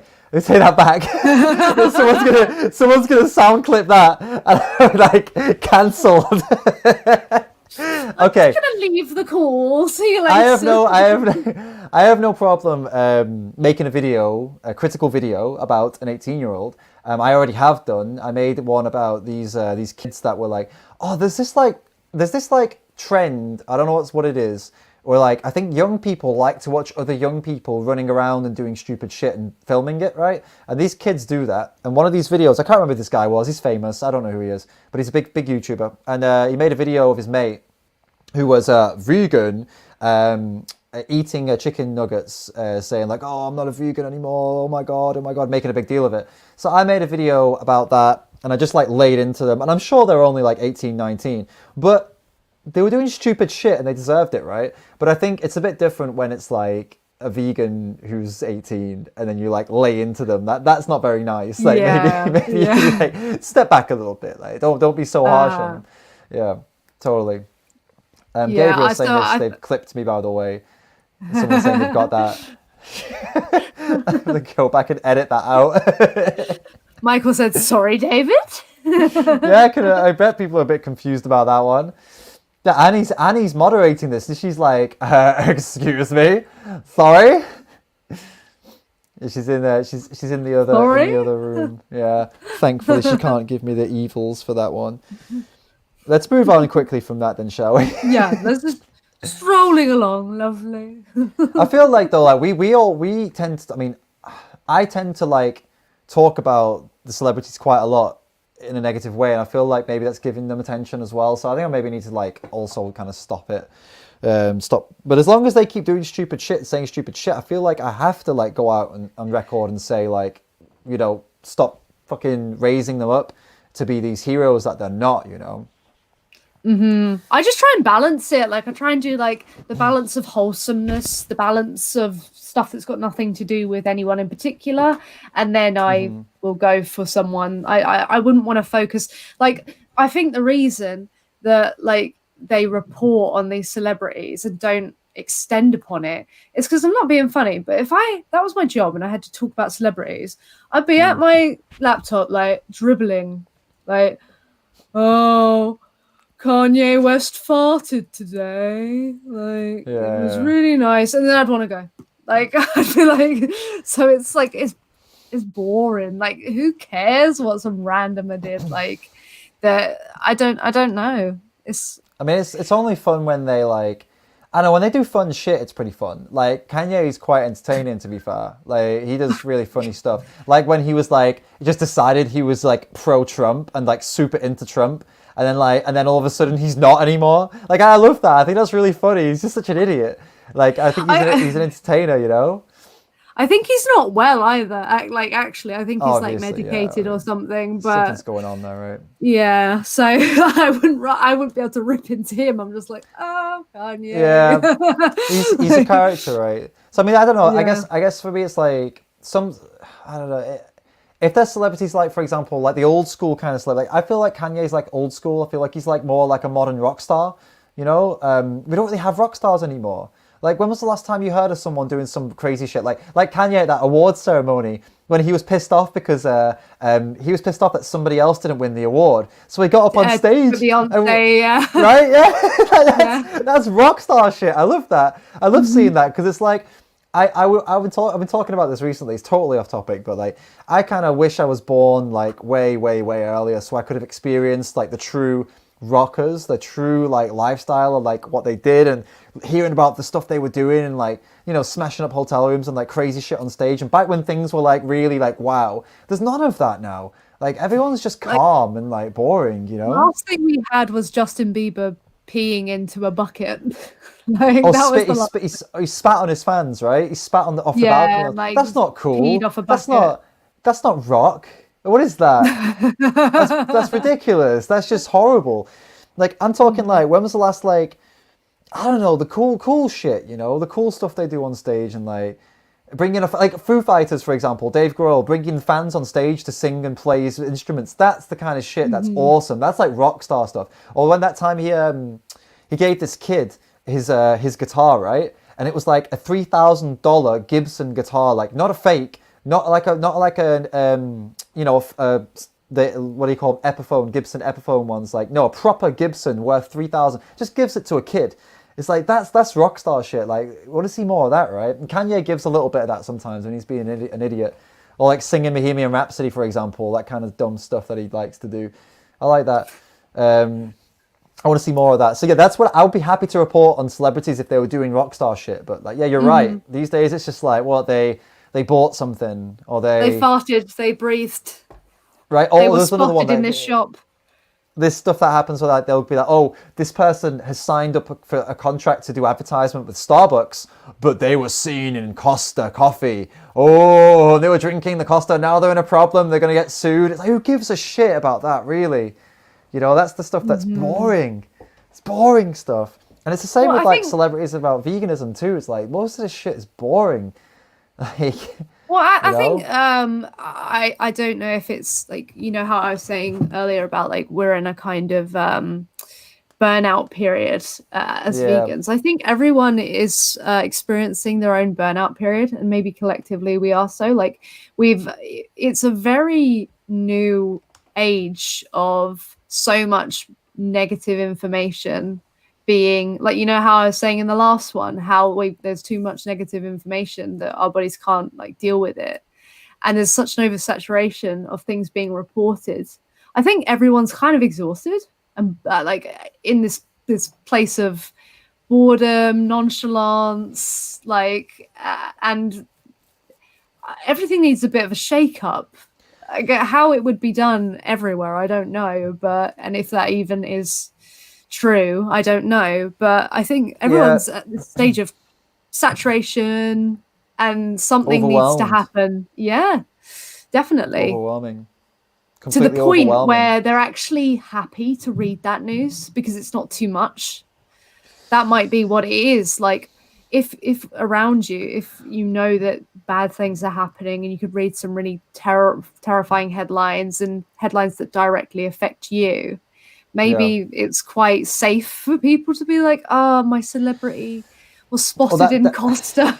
So now you're touching on something else, right? You're touching on something else in that if the mainstream news doesn't please you, that's great because you can have any kind of mainstream news you want. Like you can choose your news. We're in a time where this has never been possible. Like literally, where like if you are, for example, let's talk about like political leanings. If you're somebody who's like most of your views are politically left or liberal, then you can live and only ever see that news. That's it. Only ever. Like if you're a vegan, you could easily live with only news that supports your what you believe in. Like for example, a vegan would be more difficult. But my point is like liberal leaning, left leaning, or if you're like more conservative or right leaning, you could spend your entire life only being exposed to the news that fits you in that way. And if you're somewhere in the middle, you could find news that fits that way. And each increment along the way as well. There is a news reporting station, channel, paper, whatever that fits everyone. So it's almost like we're all just becoming too comfortable, and then that's where you see the divisions too, right? Like if, for example, if the news you read never challenges you, then when someone does challenge you, you scream hate speech, cancel them, you're a bigot. This is kind of like it's linked in with what you're saying. It really is. We're becoming incapable of considering other people's arguments. That's why, so in the same vein, an accepted norm is a comfort. So when a vegan comes along and goes, oh, by the way, that thing that you're kind of uncomfortable with, yeah, that's actually wrong, and you can avoid doing that, and you probably ought to. Then they see that literally as forcing, attacking, all of these things that it absolutely isn't, because they're doing the exact same thing but in the opposite way, and they wouldn't set that standard for themselves. So this is the problem when people get too comfortable, and they can have too much kind of decision over what they see and don't see. It's like, well, then they're oversensitive to anything it's weakening them essentially. Yeah. And it's also vegans too, though. Like when I posted about this bone fracture study, I was like, I'm going to cover it in my video. I'm not going to name names or anything like that, and I don't hate these people, obviously, but a few people did respond to me, and they were saying things like, yeah, like, debunk that bullshit, this is absolute bullshit, like, this is some absolute crap, it's funded by dairy, blah, blah, blah, blah, blah, blah. And it was like, it was so speculative, like, these things, like, these people... like I say, I really appreciate the support. I really appreciate these people coming back to me and saying, oh, I can't wait to see what you've got to say. But also, like, we've got to get out of this habit of when we see something that challenges our... we want to defend the animals, I get that. But if something challenges what we're trying to do here, our first reaction can't be, how can I debunk this? Yeah. Right? Mm-hmm. It's got to be like, all right then, let's read it. Let's find out what's going on. Are there any issues with it? Yes or no? And what can I do about it? It can't just constantly be like, how do I prove this to be incorrect? Because we're just this is how you end up in an echo chamber. And this is how you end up becoming more like that's the cult mentality. That's where it comes from. Then it's like, don't challenge the shared mentality ever, right? And then this is where you see vegans hating on other vegans. Like, for example, somebody was mentioning earlier that Dr. Avi was really pissed off with Dr. Davis because Dr. Davis was saying this was a good study.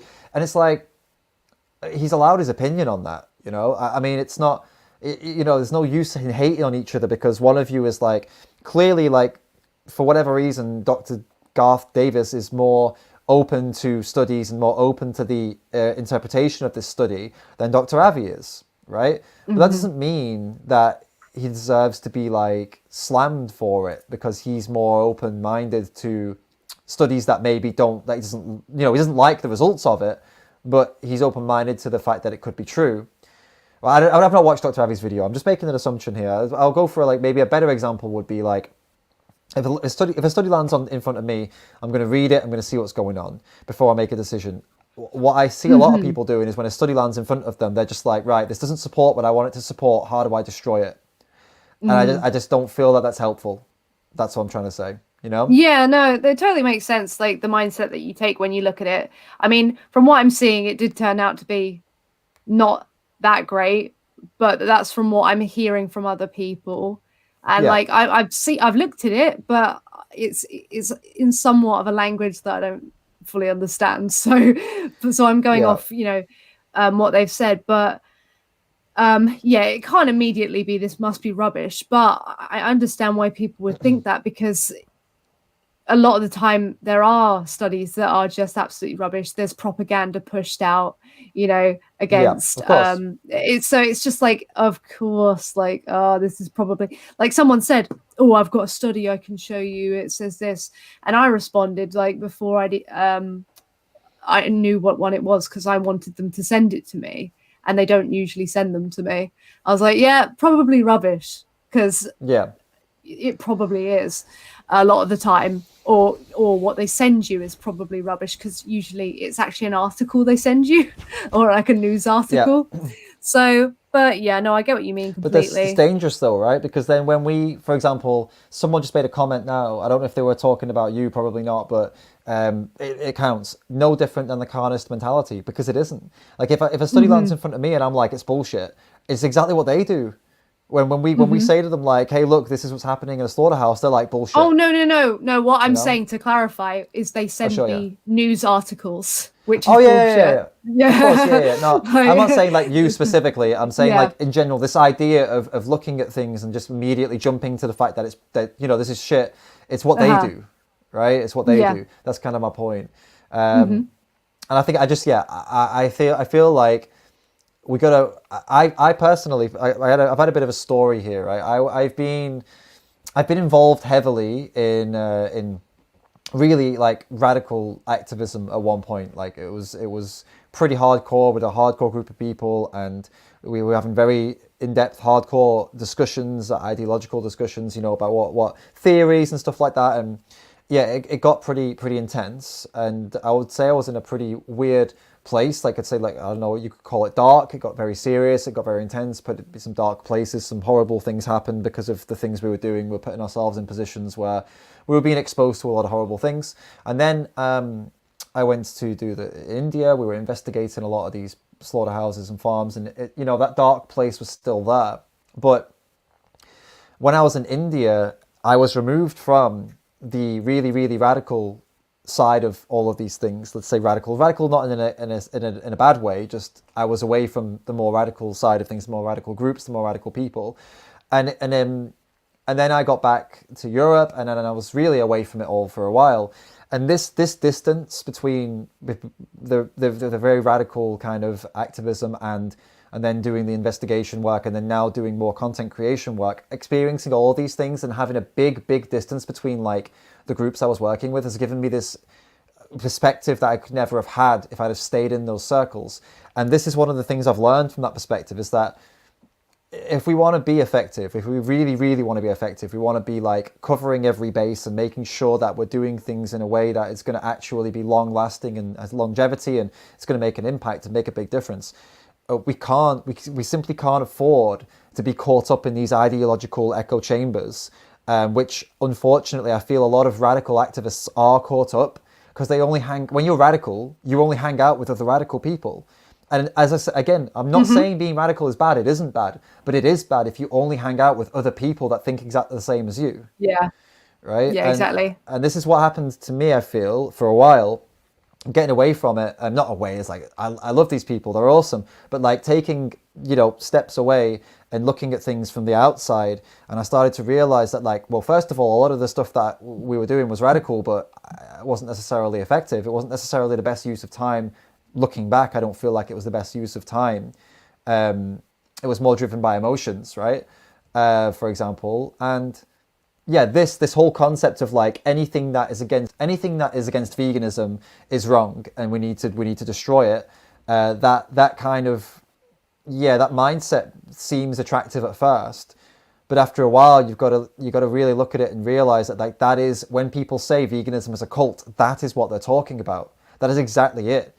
So I feel like we need to, of course, debunk bullshit when it's bullshit, but if it's not bullshit, then we adapt. We don't try and lie or you know, debunk something that seems to be true. You know, which is, I feel like it is. I feel like that is happening though, and that's kind of what I'm pointing out. Yeah.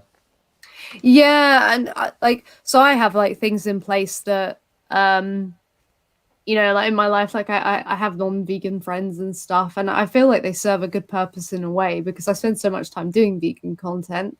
You know, Yeah. nobody is immune to the going too far down a rabbit hole. Of course. Yeah.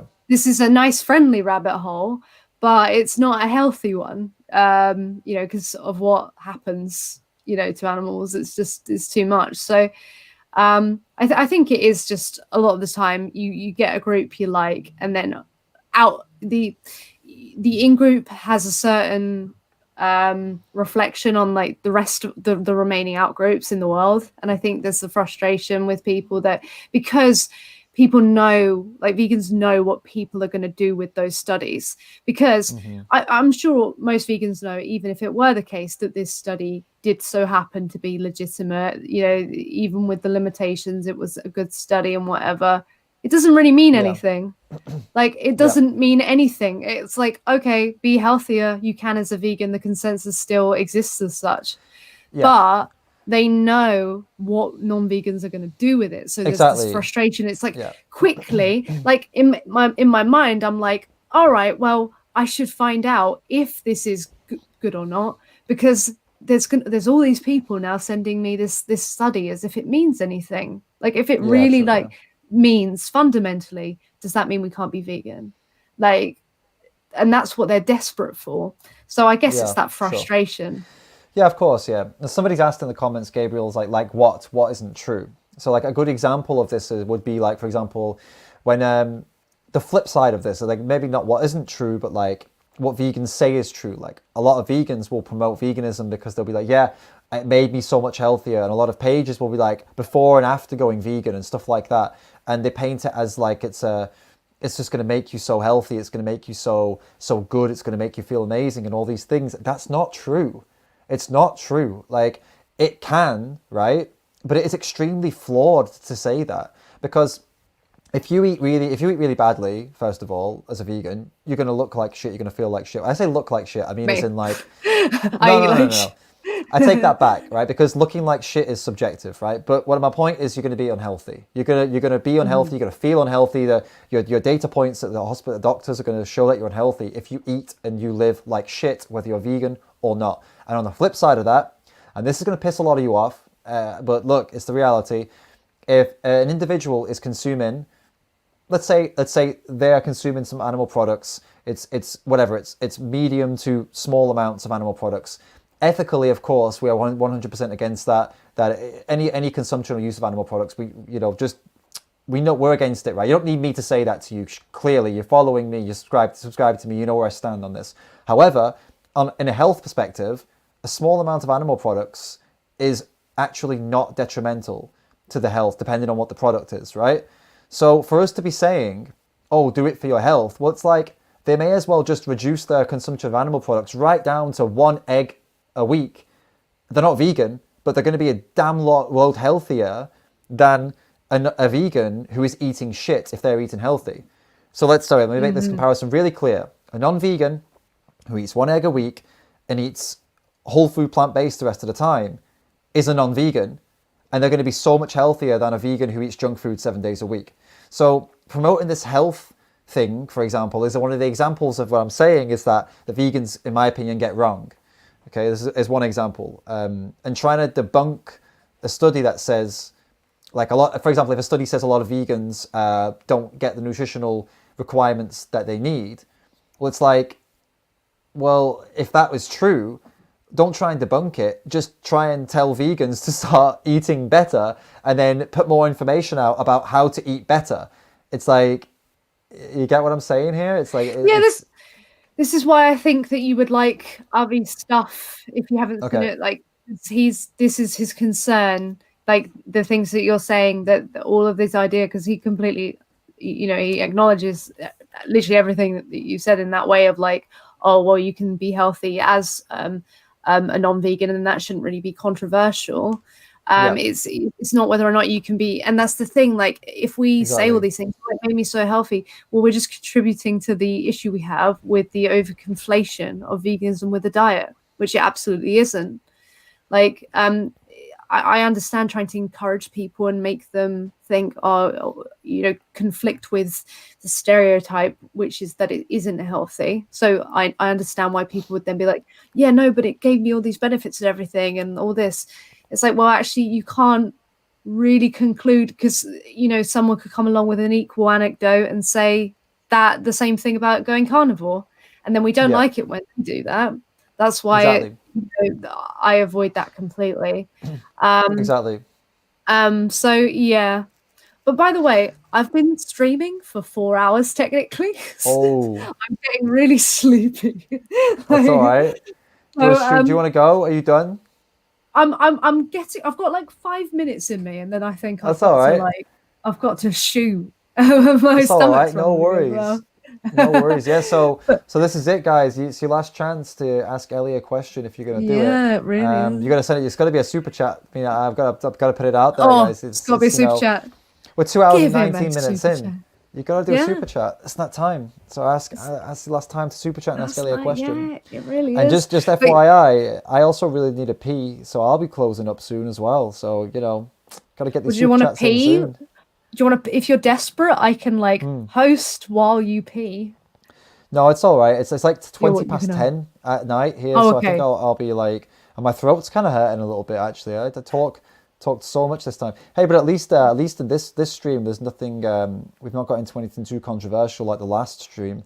Oof, things got controversial there. I don't know if you saw that. Oh, I didn't catch the end of that at all. It's all right. Yeah, it's all right. I don't think many people did. Otherwise, I'd probably had my account shut down by now. Really? No, it wasn't that bad, but it was. You know. Oh, so good thing I left. Really. Good thing I left. You would have enjoyed it. You would have enjoyed it. It was all good. Yeah. But all right, you can shoot off. It's all right. You take yourself off, get some food. Don't worry. We're all good here. I can't believe your voice is croaky. You got to be a veteran like me and go for 4 hours. You're just like I literally came off. Went to the loo and then came to you and I was like, hello. I think I'm gonna get a new mic soon. Actually, that has live monitoring, so I'll be able to actually hear my voice, and I think that's gonna help me to speak more quietly. You know, I think that'll help me in the long run on these longer ones. Are you still there? You've frozen up, or have I frozen up? Oh. Oh, you're there. You're back. Yeah. Yeah. Cool. Sorry. Live monitoring. What's live monitoring? But live monitoring, so you can hear your own voice. Oh no. It's with a small latency. No latency. Okay. No. Okay. Yeah, headphones straight into the mic so you can hear yourself, and that way you don't end up shouting or anything, you know, because it's hard when you got these things on, you can't really hear yourself, right? No, you can't, not at all, no. So it's going to be much better. Kane's asking, what's your YouTube channel? I think you can plug yourself right now. Mine, I will type my name in. Hello? It's Vegan Gaze. Yeah. Have I been shouting? Or is it just because you're... Okay. Is that why your voice is not croaky, you think? I think I talk too loudly. Yeah, I don't realize that. It's like when you're out in a club and you're shouting in people's ears and stuff, and you don't realize you're shouting all night. It's kind of like that for me. You come here often. Yeah. Exactly. I said, did you come here often? Exactly. But you're right in someone's ear, right? And you still think you have to shout. There's a trick that I was taught because I used to be a vocalist in a heavy band like metal. And I was a screamer, and I started to realize that my voice would be hurting, but not because of the screaming, because of the rest of the night, right? Because of talking to people. So I read an article, and they were saying that if you're a vocalist, you should, when you're afterwards at the show, when you're talking to people, stick your finger on that little fleshy bit just above, over the hole in your ear, the fleshy bit. Oh yeah. Push it in when you talk to people, and it vibrates, and then you don't have to scream anymore because you can hear yourself, because that's the problem. Yeah. That's really my secret. That's my secret talent. I can do that, a screaming thing quite well. Oh, really? For a woman. Yeah, when I do it, people say "Lamb of God," so I guess it's kind of scary. That's pretty good. Damn. Yeah, not that good. Surely. We'll do some. We'll do a collab at some point. At some point. If you're very lucky, actually, I'll send it to you, but I've been saving this for years, by the way. I have a professionally recorded music video of my old band. It's on YouTube. It's on YouTube, and it's me, in 2012, I think, screaming away in this post-hardcore, song. And I've not posted it ever on any of my social medias. I'm saving it for, I don't know. I'm saving it for the right moment, you know? I'm going to launch it and we'll be like, hey guys, check this out at the right moment. I might even like repost it to my own channel at some point. But That'd be good. yeah, I'll link you it. You can check it out. I'm doing music now, but not that genre. So. Oh yeah? What genre? Yeah. So like, do you know Purity Ring or Grimes, stuff like that? Are you rapping? No, not rapping, not grime. I mean like Grimes, the artist. Oh, okay. It's like right. trip pop, witch pop, kind of like that sort of thing. Electronica, stuff like that. So but it is actually like animal rights twisted sort of thing. It's got an animal rights twist on it. So yeah. But yeah, I'm hoping to get back into it as well, you know. I'm hoping to get back into but like more the metal stuff. I'm gonna get this mic and I'm gonna like lay down, see if I can still scream, and then try and do some like vocal covers of some stuff. I think that's what I'm gonna try and do, yeah. I could see you doing it. I think it's the beard. I think it's I've missed it though. I've missed it. I feel like I need another outlet. Like this is great. I love doing this, but you know, I need an outlet of. I got a lot of a lot of frustration, a lot of tension, a lot of stress. Like to take it out in a productive way. So I think this will help. Do you like bands like Veil of Maya? Yeah. And have you heard of kind of stuff I like? Have you heard of Novelists, the French ones? Yeah. They're one of my favorite bands ever. That's cool. Yeah. I'm really my favorite band at the moment is Periphery. Like I really Periphery. I never got like heavy into them, but they are good. Awesome. Yeah, they're fucking awesome. Yeah, they're one of my favorites. Veil of Maya is one of my favorites. I like Born of Osiris a lot. Oh yeah, cool. And yeah, Novelist is one of my favorite. He's a beautiful. Now I don't swing that way, but he is a beautiful man. He is a happens sometimes. It's all right. It happens sometimes. I have the same feelings about some people too. You know, it's all good. My man crushes aren't necessarily in bands though. Mine are like I'm a big fan of Chris Hemsworth. I think he's like the best, one of the best looking men alive. Him and Ryan Reynolds. Yeah. Oh, Ryan Reynolds was actually my crush before I realised that I wasn't straight. I think Ryan Reynolds. Over him. I think Ryan Reynolds him is everyone's Blade crush. Trinity. His beard in Blade Trinity. He's everyone's crush. It's like it's just how it is, right? It's just how it is. He's just a beautiful man. What are you gonna do? Or like Johnny Depp. You can't do anything about it. I'm not big on Johnny Depp. Never been a fan. A beautiful man. No, come on. Never been a fan. He's too. Brad Pitt in. I'm about to say in like Fight Club. Come on. Yeah. Brad Pitt's Brad Pitt. I mean, if you don't like Brad Pitt, then I don't know what to say. You just. But you don't have taste. Angelina Jolie takes a shit on everyone. Just saying it. She just takes I don't know. No. Plastic surgery is not my thing. Nah, she just looks like that. She just looks like that. No, it isn't. Now she has, but like, look at that before. Back in the day, back in the day, and Maleficent. Come on. Yeah, true. Yeah, that's. Well, that was like CGI though. That wasn't even her. No, that was cool. Those cheekbones could, destroy worlds. True. But yeah, no, that'd be good to get back into the music for sure. Like you need like other outlets, and they can be helpful. Definitely. Like a lot, the music scene, especially like the hardcore and all that, is filled with animal rights. So yeah, definitely. That's cool. Definitely. Yeah. All right. I'm gonna run away. Get out of here. Get out of here. I'm leaving. See you later. Right. Thank you very much for having me on again. Thanks for coming. That was Vegan Gaze, by the way, everybody. So do go and subscribe to her if you're not already subscribed to her. She's awesome. Does really cool videos. I have to admit though, I'm a bit of a shit with this. Like I love these people. I support these people. I'll go live with them. I'll get them live on my channel. But I'm really bad at watching other vegans' content on YouTube. If it's not like something that's like, I don't know how to put it. Like I'm just bad at doing it, and I really support these people. I'm just really bad at doing it though. So, but I know I've watched a few of Ellie's videos, and I really like them. But I wish I watched more. I need to spend more time on Ellie's videos, getting through all the ones that I've missed. I need to be totally honest with you because I've watched a few and they're really cool. So get over there and watch them.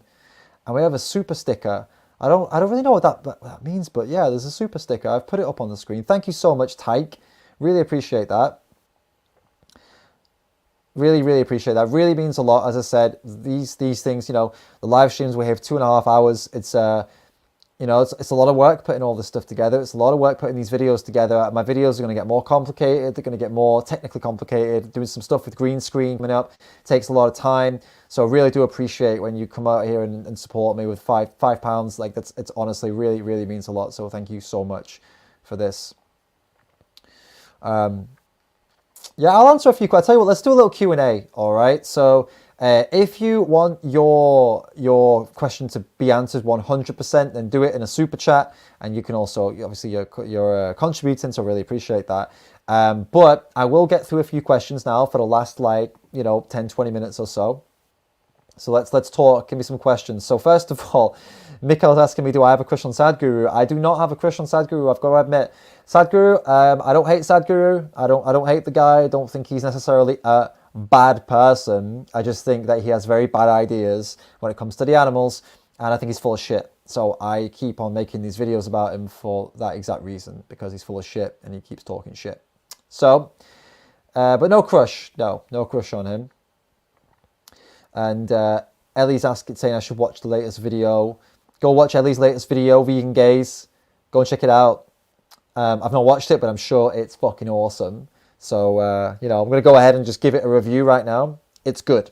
It's good. And I hope now it is actually good. So, I'll go and check it out. Give me some questions, guys. I'm out here waiting for you to ask me some questions right now. I have some topics. I mean, I can go through one more little topic, but I thought you guys might want to ask some questions. So I'm opening the floor to you. If that's what you want, you got to tell me. And if you don't want that, if you'd rather me just talk about something else for like the last little section, I can do that too. You've got to tell me. You've got to tell me. I'm going to have a little look at the topic I wanted to talk about. I'm just going to like pull that up whilst I'm waiting for you guys to think about whether you want to ask some questions or not, or even throw in a super chat if you've enjoyed the stream. Let's have a look. There was some actually from last week that I didn't cover. Last week's topics got way out of hand, huh? We lost it. We lost the focus. Now I'll tell you what I'll do. Let's do this, right? So I'm gonna round off actually. Okay, you got a few questions. All right then. I'll answer these questions, and then we'll discuss what's about to happen in the coming week. Michael, the musicians that I admire. All right, so we're talking like old school musicians. Then I really love Metallica. Metallica is like one of my all-time favorite bands. I really, really love the band Metallica. I don't know about the individual musicians. I don't really have a lot of love for any one of them, but I love the music they make. Excuse me. In terms of like individual musicians, I was talking about Periphery earlier. I think the driving force of Periphery, his name's Misha. I think he's an incredible musician. And also the vocalist of Periphery, his name's Spencer. If you don't listen to Periphery, or you don't listen to metal, just listen to that band and get a vibe for like the kind of music they're creating. It's just incredible. And the guy's voice is inhumane. I don't understand. Inhumane? No, that's not the word I was looking for. It's inhuman. It's inhuman. It's like superhuman. It's insane. His voice is incredible. So I'm really into those guys. Old school stuff, I don't really know. I admire Corey Taylor from Slipknot. I think he's an incredible musician. Dave Grohl, we talked about. Foo Fighters, another incredible musician. My tastes are a little bit more modern, I think, than others. I don't really have a lot of love or appreciation for like really old bands and old musicians, because I never really got into any that were like that old, really, to be honest. So I'm more into like the more newer stuff. Okay. Why am I such a lad? Yeah, I don't know. It comes naturally. What can I say? What can I say? When am I doing a collab with Vegan Gays? We've been talking about that for a while, actually. That's how we started talking, but we just, I would say I never got around to it. Ellie has been up for it, and I've just been shit, to be honest with you, on times. We need to set up an actual, like, you know, what are we going to do, plan it out, nail down the script, and get it done. So it's coming. It's coming. We'll get something done real soon. Have I broken any bones since being vegan? Broken, no. Fractured, yes. I fractured my wrist and I fractured my ankle. Wrist, when I was, both of them were like completely, totally like explainable by what I was doing. One, somebody jumped and their entire body weight landed here, and I was like on my back. We were just playing around and like cracked it really badly. And the other one was the ankle. So I jumped in the sea, thinking it was deep, and it wasn't deep, and I yeah, we went kunk, fractured my ankle. That wasn't very nice. Yes, Michael, I'm trying to get through these questions. There's not many of them though. I'm gonna maybe go back a little bit, but yeah, you guys ain't firing them over to me. There's 36 of you in here. I want to see some questions if you want some questions. Vegan world by 2040. There's a question. I'm going to say, unfortunately, no. I don't believe there will be a vegan world by 2040. And that's not because I'm being some kind of pessimist. I'm being a realist. I don't think we'll have a vegan world by 2040. I think it's going to take much longer than that. I believe the vegan world will come up, will happen once we're all gone. Unless you're like 12 maybe or 10 years old, I think maybe you might have a chance of seeing it. But I think those of us who are like, I don't know, let's say 20 or over, I don't think we're going to see it. I think we've got a very limited chance of seeing it. And I mean that as in, we can set the foundations for this world, this vegan world, right? That's what I'm focusing on, setting the foundations for a potential vegan world. But I think I'd be lying to myself if I believed it could happen in my lifetime. But again, that's being realistic, not pessimistic.